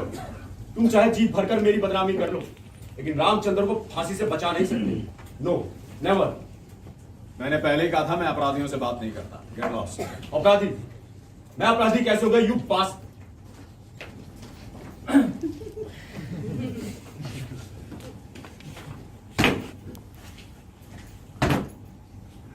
कर्नल साहब ने फोन सुन लिया? कोई खास बात? सर, कर्नल नहीं, ब्रिगेडियर सूरत सिंह। दिल्ली से खुद जनरल साहब ने उनको प्रमोशन के लिए बधाई दी।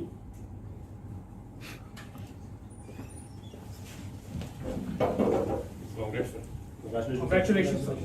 Congratulations, sir. Congratulations for your promotion to brigadier. We must celebrate the promotion. Yes, we will.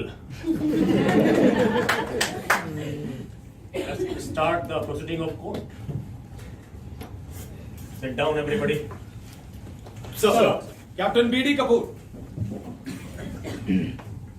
Sir.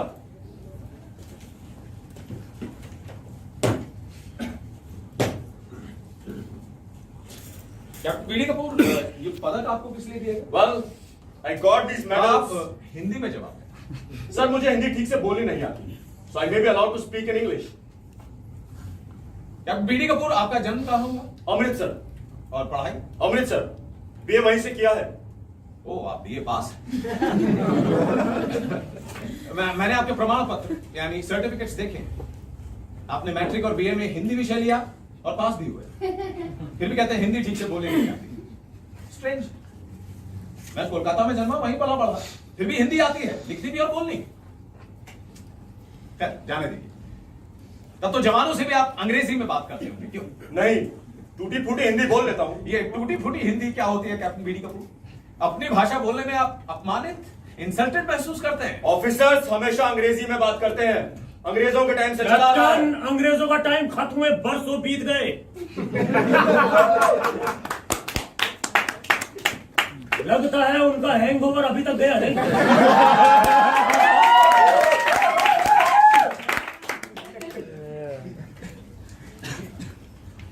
Captain Roy, यहाँ पर कोई भाषा का झगड़ा नहीं चल रहा। अगर कैप्टन कपूर अपनी बात को अंग्रेजी में ठीक से बोल सकते हैं, so let me speak in English.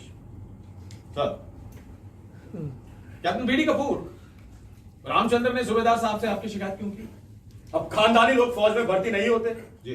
नीची जाति के लोगों को फौज में भर्ती किया जाएगा तो यही होगा। बात बात पर शिकायत और शेमिंग। इसीलिए इंडियन आर्मी का डिसिप्लिन इतना आप बिगड़ रहा है। भारतीय सेना के अनुशासन की चिंता छोड़ें क्या? और ये खानदानी लोग क्या होते हैं? खाते पीते संपन्न घरों के लोग। भूखे नंगों को जब फौज में भर्ती किया जाए, भरपेट रोटी मिलने लगे, तो उनका दिमाग फिरेगा कि नहीं फिरेगा? जरूर फिरेगा। अच्छा, आप तो खानदानी हैं, खाते पीते संपन्न घर के। यस, पिछली 4 पुश्तों से हमारे पुरखे राज कर रहे हैं। ICS, IFS, army, navy, air force, हर जगह अफसर हैं हमारे खानदान के लोग। We belong to the ruling class. वाकई बहुत बड़ा और भारी है आपका वंश, and I am proud of it. होना चाहिए, जरूर प्राउड होना चाहिए। आपके पिताजी क्या करते हैं? ही रिटायर्ड एज ए डीआईजी। लेकिन आईजी नहीं बन सके। डीआईजी कम होता है क्या? नहीं, कौन कहता है कि डीआईजी कम होता है? लेकिन 5 साल में 2 बार सस्पेंड भी हुए। So what? उनके खिलाफ कभी कुछ प्रूफ नहीं हो सका। Sir, came out with flying colours. Sir, captain Roy को कोई हक नहीं किसी के माँ बाप पर कीचड़ उछालने का। आखिर किसका हो रहा है कोर्ट मार्शल? कैप्टन कपूर का, उनके पिता का, या फिर सवार रामचंद्र का? नहीं पूछूंगा ऐसे सवाल, अब नहीं पूछूंगा। मैं तो बस खानदानी शब्द का अर्थ समझने की कोशिश कर रहा था। आप समझ में आ गया मुझे उसका? कैप्टन बीडी कपूर, आपका परिवार काफी समय से चंडीगढ़ में आपके साथ नहीं रहता। आप खाना तो मेस में खाते होंगे? नहीं, अपने घर में खाता हूँ। खाना बनाने के लिए नौकरानी है। खाना बनाने के लिए नौकरानी और पत्नी Chandigarh. What do you mean captain? आपकी याददाश्त शायद थोड़ी कमजोर है कैप्टन बीडी कपूर। पिछले काफी समय से आप घर पर या मेस में नहीं खा रहे।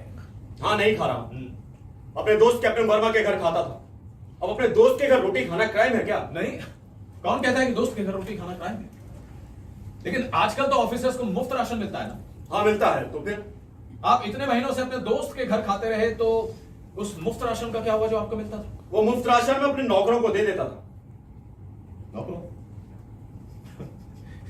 जी नहीं, वो मुफ्त राशन आप अपने नौकरों को नहीं देते थे। पिछले काफी समय से आप अपने सेवादार को यह राशन बेचने के लिए सदर बाजार के लाला बनवारी लाल एंड सन्स की दुकान पर भेज रहे हैं। करूं पेश गवाही के लिए लाला बनवारी लाल को, आपके सेवादार को? करूं पेश गवाह कि आप सरकारी राशन बेचते हैं कैप्टन बीडी कपूर? और अफसर भी तो अफसर की बात मत करो। तुम्हारा सेवादार राशन बेचता था कि नहीं? मुझे लगता है कहीं अगला कोर्ट मार्शल तुम्हारा न करना पड़े। सर, अगले कोर्ट मार्शल की शायद जरूरत ही ना पड़े। कैप्टन बीडी कपूर, आप सवार रामचंद्र से 5000 मीटर की दौड़ क्यों हार गए? फौज में भर्ती होने से पहले रामचंद्र गांव में डंगा चलाता था जी। सुबह शाम उनके पीछे दौड़ता होगा।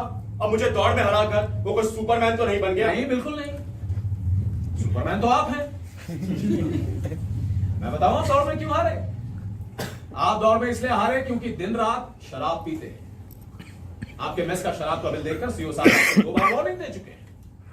रामचंद्र से रेस में हारने के बाद आपके खानदानी घमंड को, अहम को ठेस पहुंची। आप उसके दुश्मन हो गए और उसे बात बात पर अपमानित करना शुरू कर दिया। मैं और दुश्मन हो गया रामचंद्र का? दुश्मनी बराबर वालों से की जाती है, छोटे लोगों से नहीं। And now you are talking ये बुलशिट। छोटे लोग क्या होते हैं? छोटे लोग होते हैं छोटे लोग। हाँ, जैसे कि रामचंद्र। क्यों? अच्छा, क्या आप रामचंद्र को चूड़ा और भंगी कहकर पुकारते थे कैप्टन बीडी कपूर? नहीं, वो झूठ बोलता है। और फिर अगर भंगी को भंगी बुलाया जाए तो क्या कोई क्राइम हो गया? कोई क्राइम नहीं हुआ। कैप्टन भिखारी दास कपूर। ठीक से पुकारो मेरा नाम, इट्स बीडी कपूर। आपके मैट्रिक के प्रमाण पत्र में आपका पूरा नाम लिखा है, भिखारी दास कपूर। आप जानते हैं आपके परिवार वालों ने आपका ऐसा नाम क्यों रखा? सर, इनके खानदान में एक अंधविश्वास है कि यदि बेटे का जन्म मुश्किल से हो तो उसका नाम घटिया या गंदा रखा जाए, जैसे कि भिखारी दास Kapoor. I am BD Kapoor and don't call me by any other name. अगर आप चूड़े को चूड़ा और भंगी को भंगी पुकार सकते हैं तो मैं आपको आपके असली नाम से नहीं पुकार सकता, कैप्टन भिखारी दास कपूर। क्या मुझे थप्पड़ मारोगे जैसे रामचंद्र को मारा था जब उसने चूड़ा कहकर पुकारने से रोका था, जैसे अपनी पत्नी को मारा था जब उसने कहा था तुम जनखे हो, नामर्द, important cruel animal. You bastard! Son of a bitch! I said behead yourself.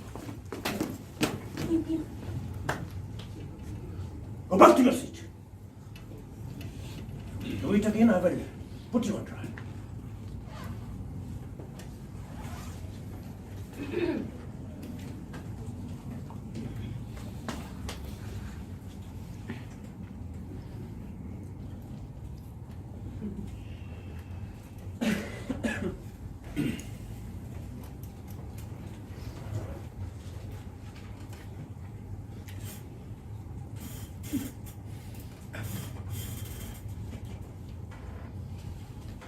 Sit down, everybody. Sir. Thanks, Captain B.D. Kapoor.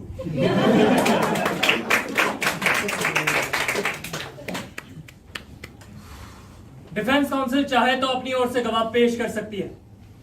Yes captain Vikas Roy, do you wish to produce any witness?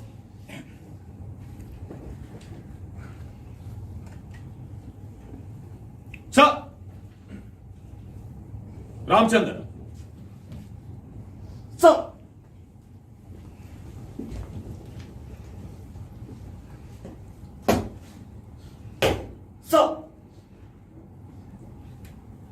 Sir, मैं आपके किसी सवाल का जवाब नहीं दूंगा। मैंने captain Verma का खून किया है, मुझे सजा मिलनी चाहिए सर। मिलेगी, जरूर मिलेगी इफ यू फाउंड गिल्टी। आपका नाम क्या है? मैं आपके किसी सवाल का जवाब नहीं दूंगा सर। लेकिन मैंने तो कोई सवाल पूछा ही नहीं। आपका नाम पूछा है, केवल नाम। आपका नाम रामचंद्र है ना? भगवान रामचंद्र के नाम पर। वो तो न्याय के लिए लड़े थे ना? शायद यही सोचकर आपके माँ बाप ने आपका नाम रामचंद्र रखा। सर ये तो मुझे मालूम नहीं कि माँ बाप ने मेरा नाम रामचंद्र क्यों रखा, लेकिन कैप्टन वर्मा और कैप्टन कपूर हमेशा कहते थे कि आजकल हर चूड़े जमात का नाम रामचंद्र होता है। लेकिन सर मैं आपके किसी सवाल का जवाब नहीं दूंगा। मैं इकबाल कर चुका हूं कि मैंने कैप्टन वर्मा का खून किया है। खून किया है तो क्या तुम्हें परमवीर चक्र दिया जाए? तुम्हारे गले में फूलों की माला डाली जाए? कहो तो तुम्हारी आरती उतारूं? फांसी होगी, फांसी। किसी के प्राण लेने का, हत्या करने का इतना घमंड, अपने आप को योद्धा समझते हो? प्राण लेते समय तो डरे नहीं और जवाब देते समय जान जाती है। तुम छोटे लोगों को कानून और संविधान चाहे बराबर का अधिकार दे दे, लेकिन तुम हमेशा वही के वही रहोगे। दब्बू, डरपोक, कायर। शपथ लेने के बाद भी सच बोलना तो दूर, जवाब देने से डरते हो। मैं कहता हूं कैप्टन वर्मा और कैप्टन कपूर तुमको ठीक पुकारते थे, ठीक कहते थे, चूड़ा चमार रामचंद्र। काले मत दीजिए सर, मैं आपके किसी सवाल का जवाब नहीं दूंगा।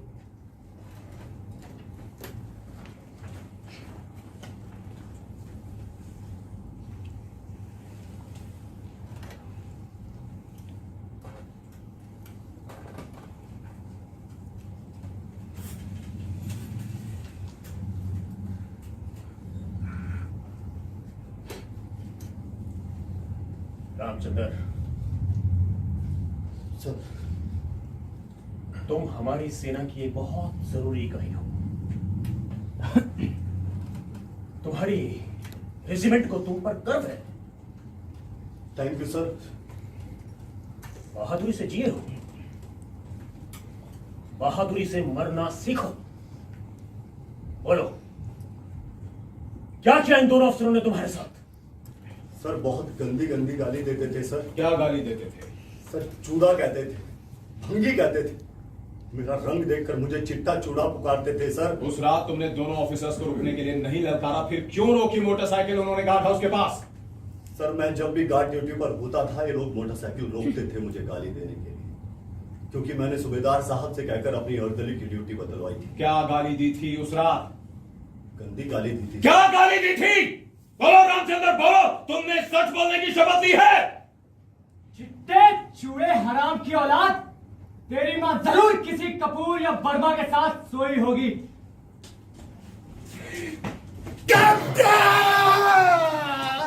छोड़ दो मुझे, छोड़ दो, मैं इस कैप्टन का भी कत्ल कर दूं। छोड़ दो मुझे, मैं इस कैप्टन का भी कत्ल कर दूं। छोड़ दो मुझे। चिट्टा चूड़ा राम की औलाद, तेरी मां जरूर किसी कपूर या वर्मा के।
रामचंद्र, जवान रोते नहीं, कभी नहीं रोते।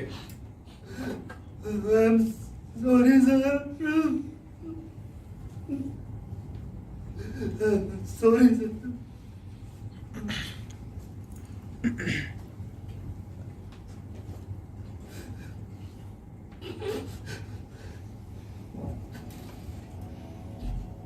रामचंद्र, रामचंद्र अपनी जगह वापस जाओ।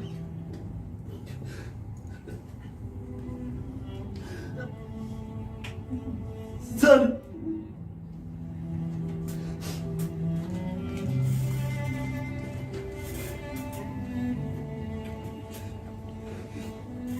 सर,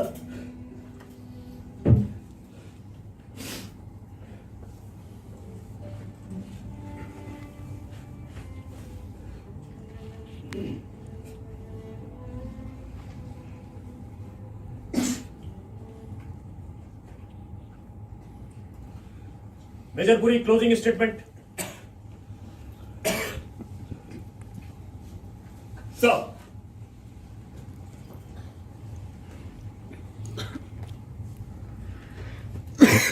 जब रामचंद्र ने खुद ही कबूल कर लिया कि उसने हत्या की, तो मेरे लिए साबित करने के लिए कुछ बचा ही नहीं। बेशक कैप्टन विकास राय ने यह साबित करने की कोशिश की कि रामचंद्र के साथ जुल्म हुआ है। अगर हुआ भी है तो ऐसे समाज में जो कानून और नियमों पर टिका है। विरोध करने के और कई तरीके हैं, बहुत से रास्ते हैं, लेकिन नहीं, रामचंद्र को कोई रास्ता नहीं दिया दिखाई।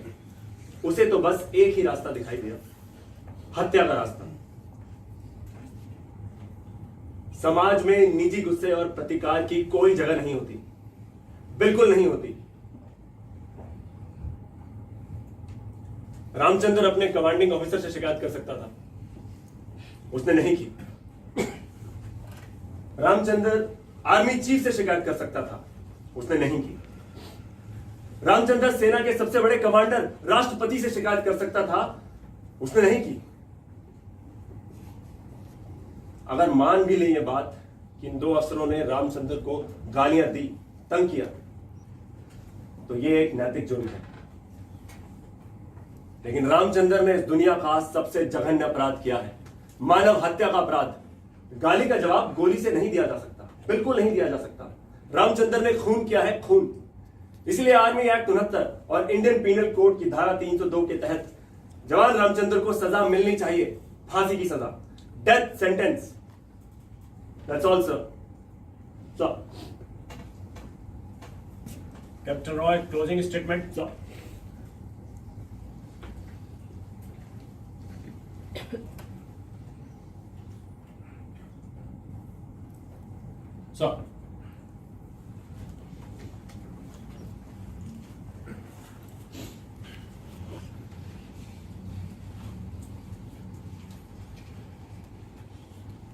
सरकारी वकील मेजर पुरी ने बिल्कुल ठीक कहा।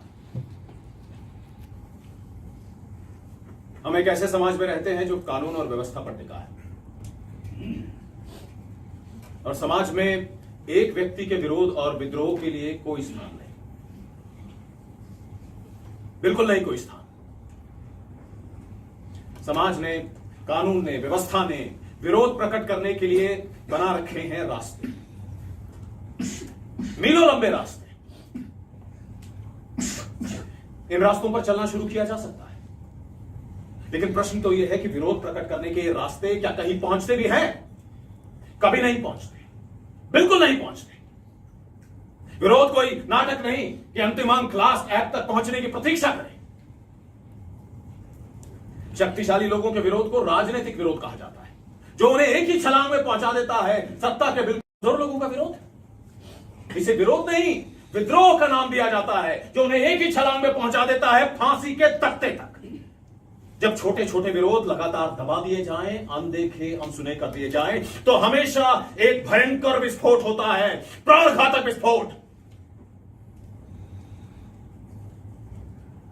कानून और संविधान ने सबको बराबर का दर्जा, बराबर का अधिकार दे दिया, लेकिन बड़े आदमी ने छोटे आदमी को, ऊंचे आदमी ने नीचे आदमी को यह अधिकार नहीं दिया, बिल्कुल नहीं दिया। जो समाज, जो व्यवस्था जाति भेद के आधार पर चलेगा, ऊंच नीच के तराजू में आदमी को तोलेगा, उसकी आयु कभी भी लंबी नहीं होती, बिल्कुल नहीं होती। बराबर की बात तो दूर, सोचने के स्तर पर भी हम अपने से छोटों को बराबरी का अधिकार देने के लिए तैयार नहीं। बराबर का अधिकार, हम तो आंख उठाकर अपनी ओर देखने तक का हक देने को तैयार नहीं। और इसका कारण वे सामंती प्रवृत्तियां, सोचने का सामंती तरीका, फ्यूडल टेंडेंसीज जिनसे हमें अभी तक आजादी नहीं मिली।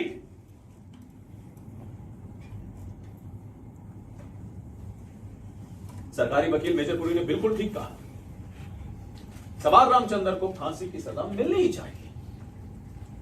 अपने देश की रक्षा की शपथ लेने के बावजूद उसने कर दिया इनकार एक अफसर की बच्ची की गद्दी उठाने से।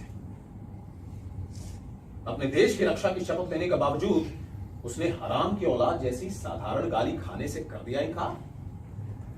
अपने देश की रक्षा की शपथ लेने के बावजूद उसने अपने कान, अपनी आंखें बंद करने से कर दिया इनकार। उसे दंड मिलना ही चाहिए। उसे आर्मी एक्ट 69 तथा इंडियन पीनल कोड की दफा 302 के तहत हर हालत में दंड मिलना चाहिए। मृत्युदंड, बार बार मृत्युदंड। That's all.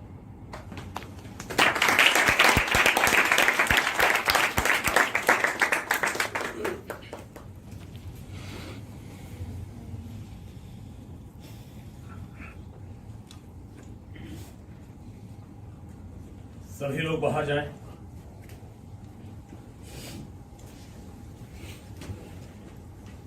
सर,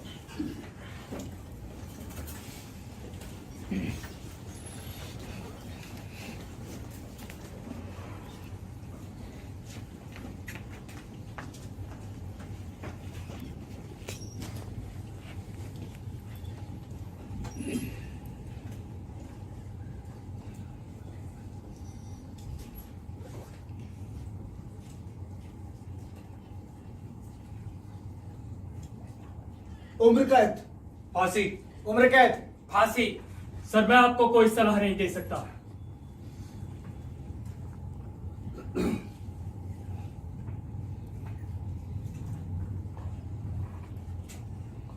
तो जिंदगी और मौत का फैसला मेरे कास्टिंग वोट से होगा।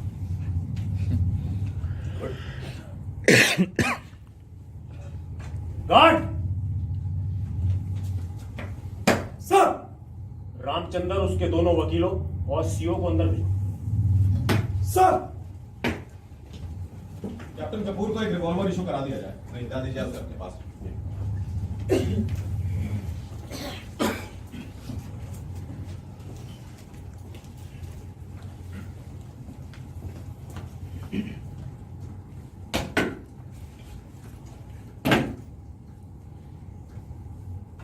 मैं इस कोर्ट मार्शल का फैसला कल सुबह 9 बजे सुनाऊंगा।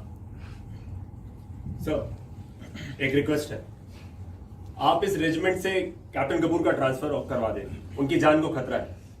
और सर, जब तक उनके ट्रांसफर के ऑर्डर नहीं आते, उन्हें एक रिवॉल्वर इशू किया जाए। उन्हें ऑर्डर दें कि वो रिवॉल्वर हर वक्त अपने साथ रखें।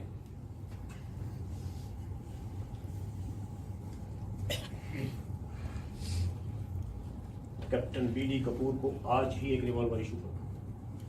Yes sir.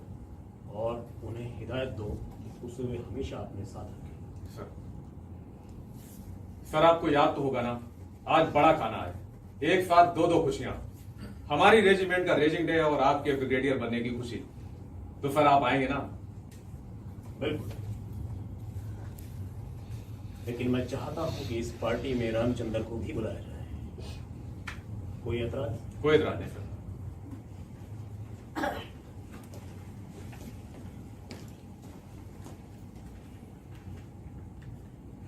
रामचंद्र, आज रात तुम मेरे मेहमान होगे। आओगे ना पार्टी में?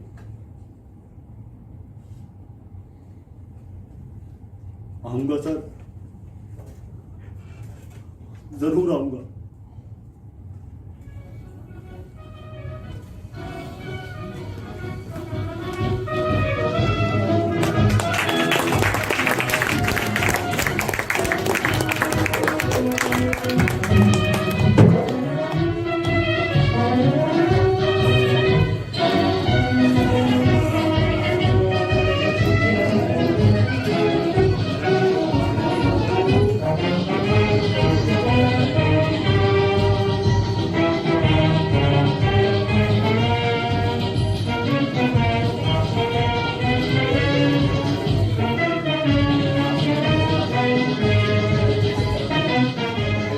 Congratulations.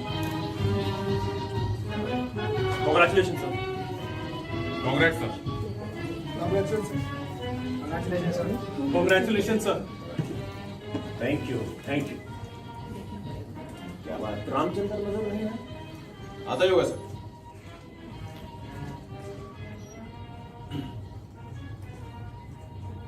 Welcome Ramchandra, welcome. Sir, car parking की जगह खड़ी करें, दरवाजे के आगे नहीं। सीओ साहब का ऑर्डर है। तो तुम खड़ी कर दो, मुझे पहले देर हो रही है। खुद खड़ी करो। मैं किसी का नौकर नहीं, भारत सरकार का नौकर हूं। तमीज से बोलो, जानते नहीं एक अफसर का ऑर्डर ना मानने की सजा रिपोर्ट करूंगा मैं तुम्हारी। मुझे रामचंद्र समझने की भूल मत करना। मेरा नाम भुजंग बहादुर सिंह है। सुनो, मेरा निशाना कभी नहीं चूकता।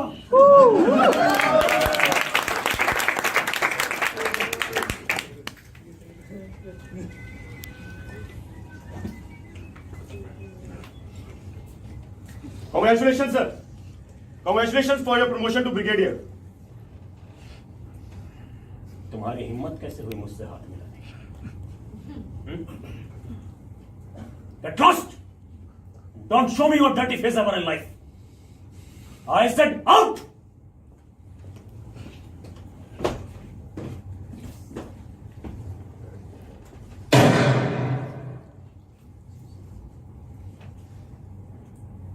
सर लगता है बाहर कुछ हुआ है। हम देख रहे हैं।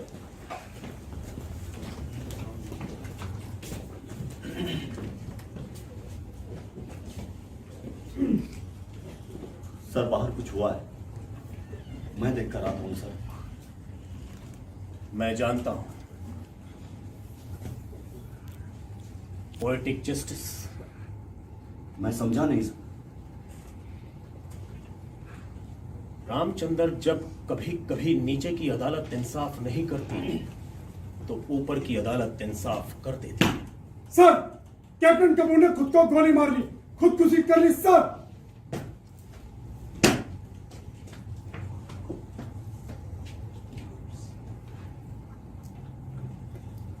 लो ड्रिंक लो। मैं शराब नहीं पीता सर।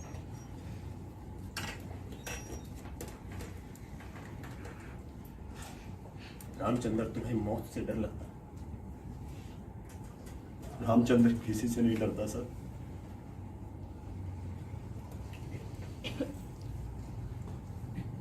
मैं कल सुबह तुम्हें सजाए मौत देने जा रहा हूं।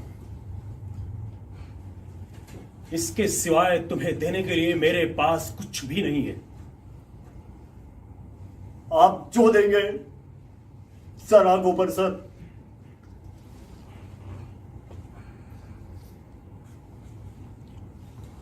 क्या अब भी नहीं पियोगे एक जाम मेरे साथ?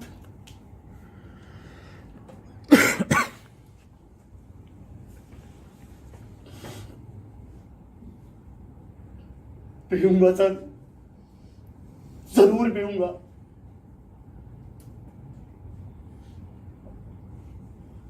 Thank you sir.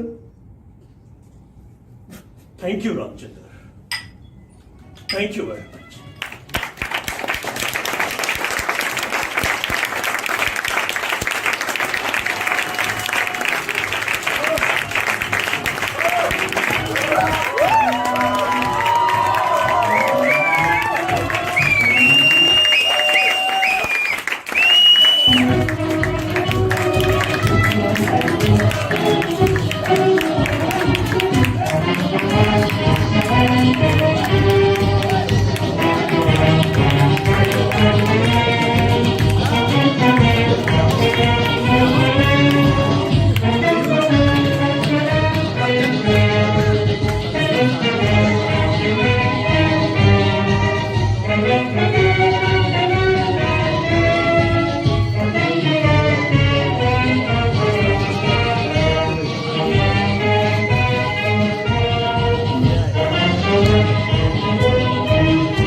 साथियों, ये थी अस्मिता की प्रस्तुति कोर्ट मार्शल।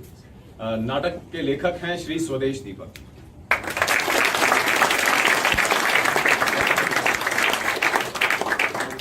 इस नाटक का संगीत डिजाइन किया है डॉक्टर संगीता गौड़।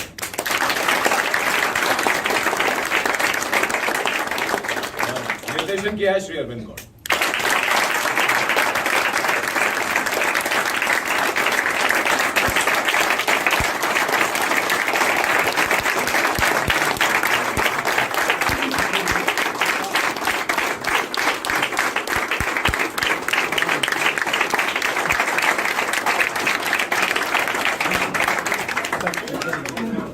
शुक्रिया आपका जी। बिल्कुल प्लीज बैठिए सर। और आप सब क्या आ रही हैं कि आप आए, नाटक देखा आपने और इतना प्रोत्साहित किया। अस्मिता इस नाटक को 96 से लगातार कर रहा है और पूरे देश भर में हमने जम्मू से लेकर कालीकट तक और जोधपुर से लेकर हमने डिब्रूगढ़ तक इस नाटक के 1000 से ज़्यादा शोज अब तक कर चुके हैं।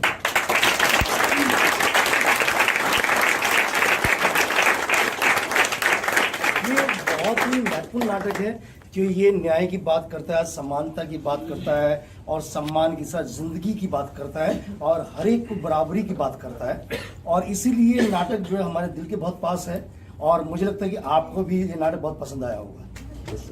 और यही वजह है कि इस नाटक जब भी हम करते हैं तो आप जैसे सुधी जन और लगातार आते हैं, तमाम लोग आकर जो है नाटक को हमारा उत्साह वर्धन करते हैं। क्योंकि हमारे लिए नाटक सिर्फ नाटक करना नहीं है, हमारे नाटक करने का मतलब है कि हम एक डायलॉग करते हैं समाज के साथ, नाटक करते हैं, आपके बातचीत करते हैं। और चूंकि यहाँ नाटक खत्म कभी नहीं होता है, नाटक यहाँ खत्म हुआ है लेकिन आपके साथ जाएगा, आप दूसरी जगह ले जाकर जाएंगे। जिंदगी भर कहीं ना कहीं नाटक का एक संवाद भी अगर आपके साथ रहेगा तो कहीं ना कहीं बदलाव की और बेहतरी की हमें उम्मीदें हैं। कल हमारा दिल्ली में नाटक था मूक नायक और उसमें बजरंगबली सिंह ही अम्बेडकर की भूमिका कर रहे थे। और आज यहाँ पर मैं कोर्ट मार्शल है तो दिल्ली बॉम्बे अस्पताल लगातार काम करता है।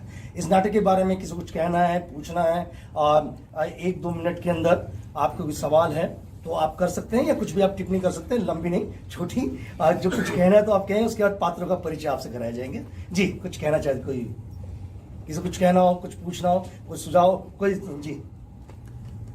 जी बोलिए, कोई कुछ भी। जी सर। जी ये संवाद मुझसे या मेरे ख्याल एक्टर से? एक्टर से। हाँ ये तो मेरे ख्याल एक्टर बताएंगे। कौन बताना चाहिए? ब्रांड बताइए, कैसे लंबे लंबे डायलॉग याद करते हैं आप?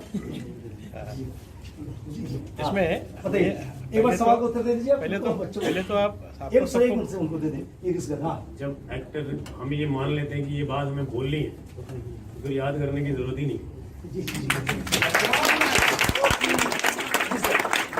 शुक्रिया जी सर। ये पहले आप सबको मतलब बहुत बधाई देते हैं कि आपने नेशनल इंटीग्रेशन, इक्वालिटी, फ्रेटर्निटी और मतलब जो एक काम कर रहा है, you are doing the constitutional implementation of doctor Baba Saheb Ambedkar. Thank you very much sir. शुक्रिया सर। यही इसी विषय पे हमारा कल भी नाटक था। कल उनकी पुण्यतिथि थी और हमने उनके जिंदगी के ऊपर किया था, एकल अभिनय था। और कभी उम्मीद होगी तो यहाँ बॉम्बे में भी करेंगे। बॉम्बे से उसकी शुरुआत की थी लेकिन कल वहाँ पर हमने किया था। जी शुक्रिया जी। मनीष सर आपसे है कि सर अब इतना कैसे अंदर चले आप एकदम से इस एक्ट में, कैसे चले गए सर? आपको देखकर सर हम रो गए थे।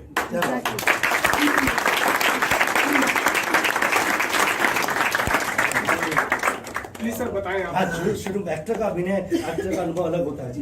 एक्चुअली ऐसा स्पेशल कुछ भी नहीं है, मतलब there is so many things जो डे टू डे लाइफ में इतनी सब हमारे अराउंडिंग में सराउंडिंग में चलती है, तो हमें किसी चीज़ की डेप्थ में उसमें जाने की जरूरत नहीं। अगर हम अपने आसपास के इंसिडेंट से अवेयर हैं तो ना एवरी डे मतलब 24 घंटे में सारे इंसिडेंट्स को देखते हुए, सिनेरियो को देखते हुए आदमी का खुद में कई बार रोने का मन करता है। बट लेकिन एक सोसाइटी है, यहाँ पे सबको how are you, I am good के पीछे आगे का मतलब होता नहीं है। तो वो चीज जब आप किसी चीज़ को अपने आसपास घटने वाली चीज़ को रिलेट करते हो और कहीं ना कहीं आपकी लाइफ में भी सम हाउ डायरेक्टली इनडायरेक्टली कुछ इंसिडेंट्स होते हैं तो उन जब वो सब चीजें एक साथ आपके जहन में चलती है, मन में चलती है, तो कहीं ना कहीं एक मोमेंट ऐसा आता है आदमी जब वो झिझक तोड़ता है कि आई हैव टू से दिस, लोग मैं रो रहा हूँ, लोग क्या सोचेंगे या कौन क्या सोचेगा। तो इट्स बेटर कि आपके जो अंदर मत रहा है रोज की चीजें देख के या अपने आसपास की चीजें देख के, तो उसके बारे में बोलना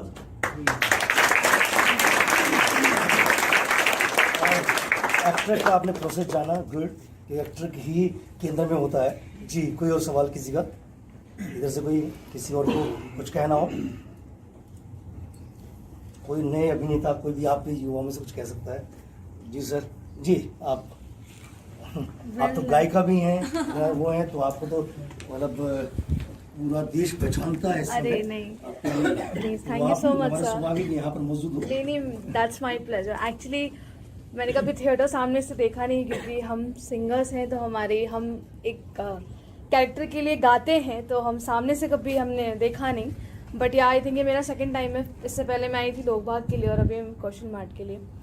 सो बहुत ही अच्छा एक्सपीरियंस था। मैं कुछ पूछूंगी नहीं, बस मैं सबकी तारीफ करना चाहती हूँ कि आप लोग ने जो किया है, मतलब लिटरली मेरे रोंगटे खड़े हो गए हैं। आपने, आपकी आंखों में जो आंसू थे, I am a very emotional person, क्योंकि मैं आर्टिस्ट हूँ, तो रियली मैं रोई। और सारे लोगों ने पता नहीं, really I am speechless. So big round of applause for.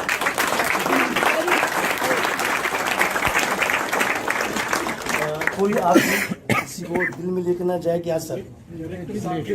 जी जी। कहते हैं कि जनरल पेटन जो अमेरिका के बहुत माननीय जनरल थे, और बाद में सुन लेना दोस्त, इतना इम्पोर्टेंट बात है। जी जरूरी है। हाँ जी, पानी बह जाएगा। हाँ जी, सही। तो वो कहते हैं कि जब उनको प्रमोशन मिलता था, he used to always carry pips with him. So जब इनका प्रमोशन अनाउंस हुआ, I was looking forward to see कि he had the pips on him as a brigadier. That would have been excellent. He is still wearing the pips of a colonel. Am I right? जी जी जी, बिल्कुल। He should have had that. जी जी, वो second का जो सवाल होता है कि गए आए, उस बीच में एक्ट ये टेक्निकल होता है, लेकिन आपने सही किया। जनरल पेटन का मुझे याद जी जी, बिल्कुल बिल्कुल। Thank you sir.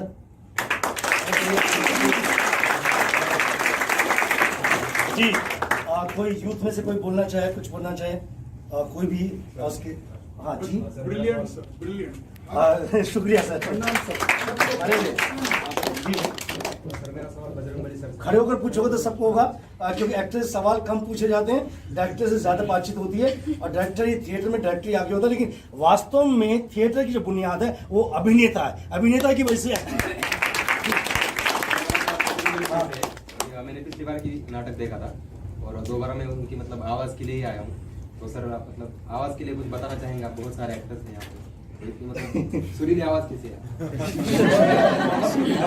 इससे पहले बताएं, ये आवाज बहुत महत्वपूर्ण बात है। इससे पहले बताएं, मैं कह दूं कि भजनवरी सिंह 2006 में थिएटर करने आए थे, एक कॉर्पोरेट की नौकरी छोड़कर आए थे, और उसके बाद से आज तक लगातार थिएटर कर रहे हैं। और आवाज की दुनिया के बादशाह की आवाज जो है डिस्कवरी चैनल से तमाम शो में आप सुनते हो, अगर पहचानते हैं तो आवाज आपने सही पकड़ा, आवाज के टिप्स उनसे मिल सकते हैं। भजनवरी सिंह। मैं ये कहूँगा कि बहुत सारे लोग ये सवाल पूछते हैं कि आपकी आवाज़ ऐसी कैसे है। मुझे नहीं पता कैसे है, बस इट्स लाइक कि आप हम जैसे पैदा हुए हैं वैसे हुए हैं, तो इस पे हमारा बस नहीं होता। और मेरे हिसाब से आवाज़ से ज़्यादा ज़रूरी होता है कि आप कितना दिल से करते हैं, क्योंकि आवाज़ के मोहताज नहीं होते। एक व्यक्ति जो नहीं बोल सकता, वो भी पूरे दिल से अपनी चीज़ें एक्सप्रेस कर ही सकता है। तो मुझे लगता है कि आवाज़ का कोई भी मोहताज नहीं होता। आवाज़ बस एक जरिया है आपकी बात पहुंचाने का, और अगर आपके पास वो जरिया नहीं होगा तो कोई और जरिया होगा। लेकिन अगर आप पूरे दिल से पैशन से कर रहे हैं तो आवाज़ मायने नहीं रखता है।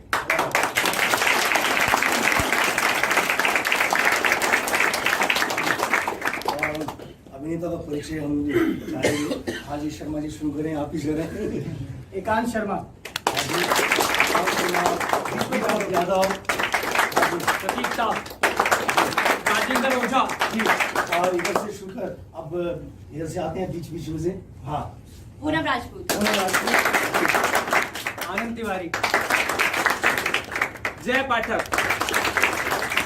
निशिकांत साहब, राहुल मिश्रा, बबलू कुमार। बबलू कुमार का निशाना कभी नहीं चूकता। आप बिल्कुल जो बबलू का नहीं होता, उधर वो जो हमारे आगे आ जाइए, अमन खान।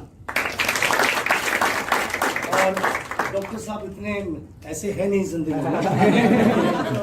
बहुत सीधा एक्टर है। हाँ जी, अमित बंसल। अमित बंसल मतलब करेक्टर है तो इसलिए उन्होंने कहा, लेकिन बहुत ही बढ़िया एक्टर है। हाँ जी, आ जाओ जी, करण जी, करण खन्ना।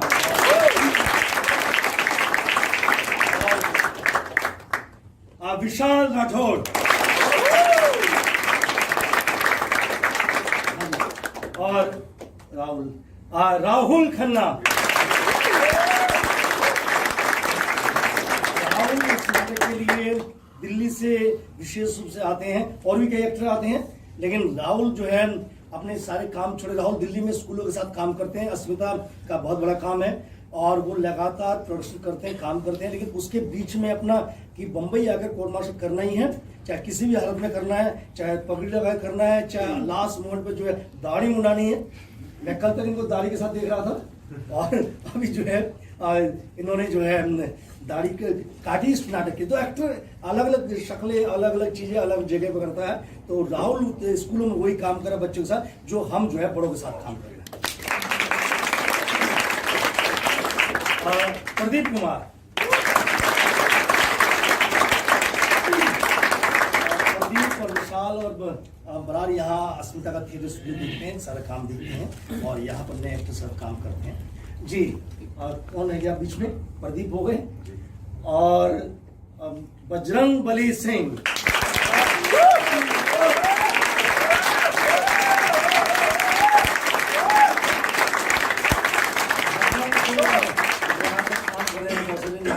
लगातार अस्मिता के साथ काम कर रहे हैं और ऐसे अभिनेता जो सिनेमा में काम कर रहे हैं, इन्होंने सिनेमा में काफी किया, सिनेमा और थिएटर में काम कर रहे हैं। बहुत जरूरी है ये कि दोनों के बीच में ब्रिज बने, तभी थिएटर का विकास होगा और ऐसे अभिनेताओं के अनुभव की हम सबको जरूरत है।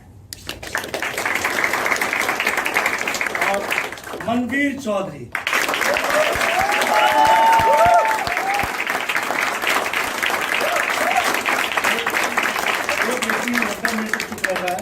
फिर बोलता है तो फिर हमें रुला देता है, क्योंकि एक पीड़ा है उसके पास, एक कहानी है और यही अन्याय की कहानी यही हम सबके आसपास होती है। हम सब जो है कहीं ना कहीं छोटी छोटी सी अनुभव को लेकर चलते हैं, तो हम किसी के साथ असमता का, असमानता का या अन्याय हम ना करें, ये हमें देखना होता है। और सिर्फ अन्याय जातिगत नहीं होता, वो आर्थिक भी हो सकता है, सामाजिक भी होता है और राजनीतिक भी होता है। तो तमाम स्तरों पर जो अन्याय होता है उसके बीच में हम क्या करें, यही इस चरित्र से मिलने सीखने को मिलता है। हाँ जी, तो मनवीर तुम्हारे लिए शुक्रिया। और अंत में ब्रिगेड साहब सुशांत बरार।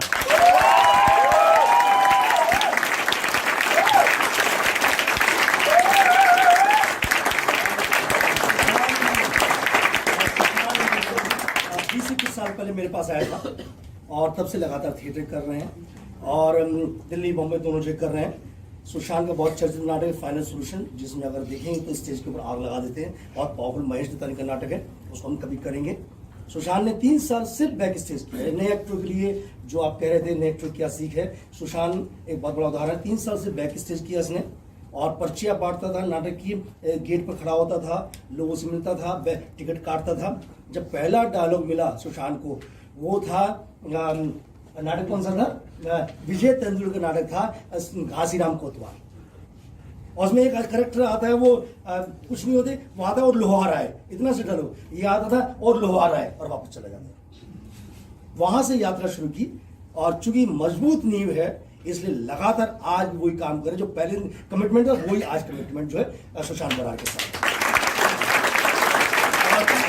एक समय में सुशांत की हमारी नई जनरेशन बैठी है, इसे जानना जरूरी है। एक समय में सुशांत पेज 3 भी रहे और बहुत ही दिल्ली में एक समय, आपको अगर किसी पुरानी पीढ़ी को याद होगा, एक नाटक बहुत चर्चित हुआ था और सरकार ने उसको बंद कर दिया था। उसका नाम था मिस्टर जिन्ना, जिसमें बहुत हंगामा हुआ था, बहुत से संपाद किया है, टेलीविजन में बहुत डिबेट हुई, तमाम तरह का हुआ था, प्रतिबंधित कर दिया गया था।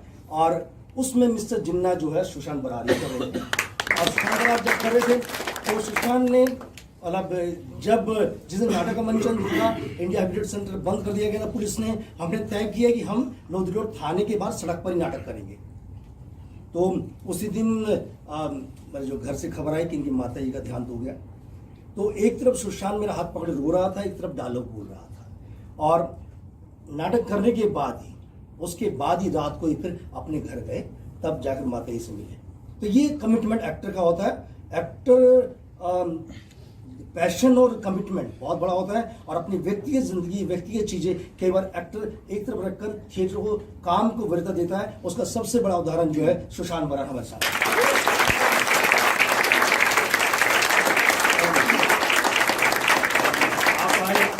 आप आए बहुत अच्छा लगा, और मुझे उम्मीद है इसी तरह से आप थिएटर को प्रोत्साहित करते रहेंगे। हमारा अगला नाटक यहाँ पर है 13 तारीख को, पार्टीशन, जो मंटो की कहानियों पर आधारित है, जो पार्टीशन से जुड़ी कहानियां उन पर आधारित है।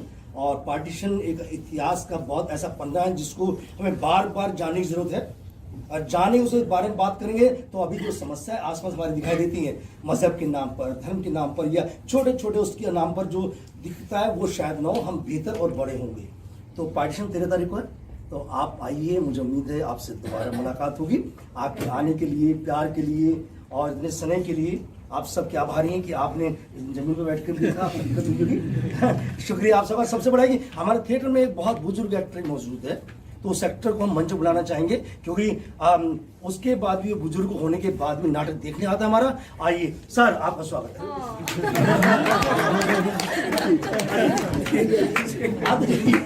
अच्छा शक्ल दिखा दीजिए सबसे बुजुर्ग। हाँ जी, ये है, यहाँ पर इनके ताली बजा दीजिए।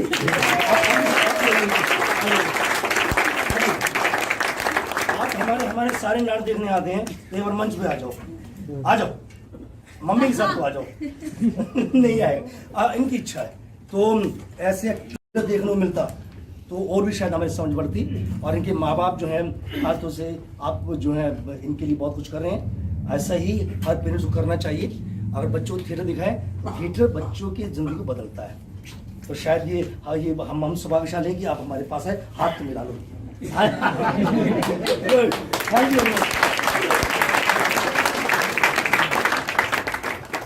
आइए, शुक्रिया जी सर।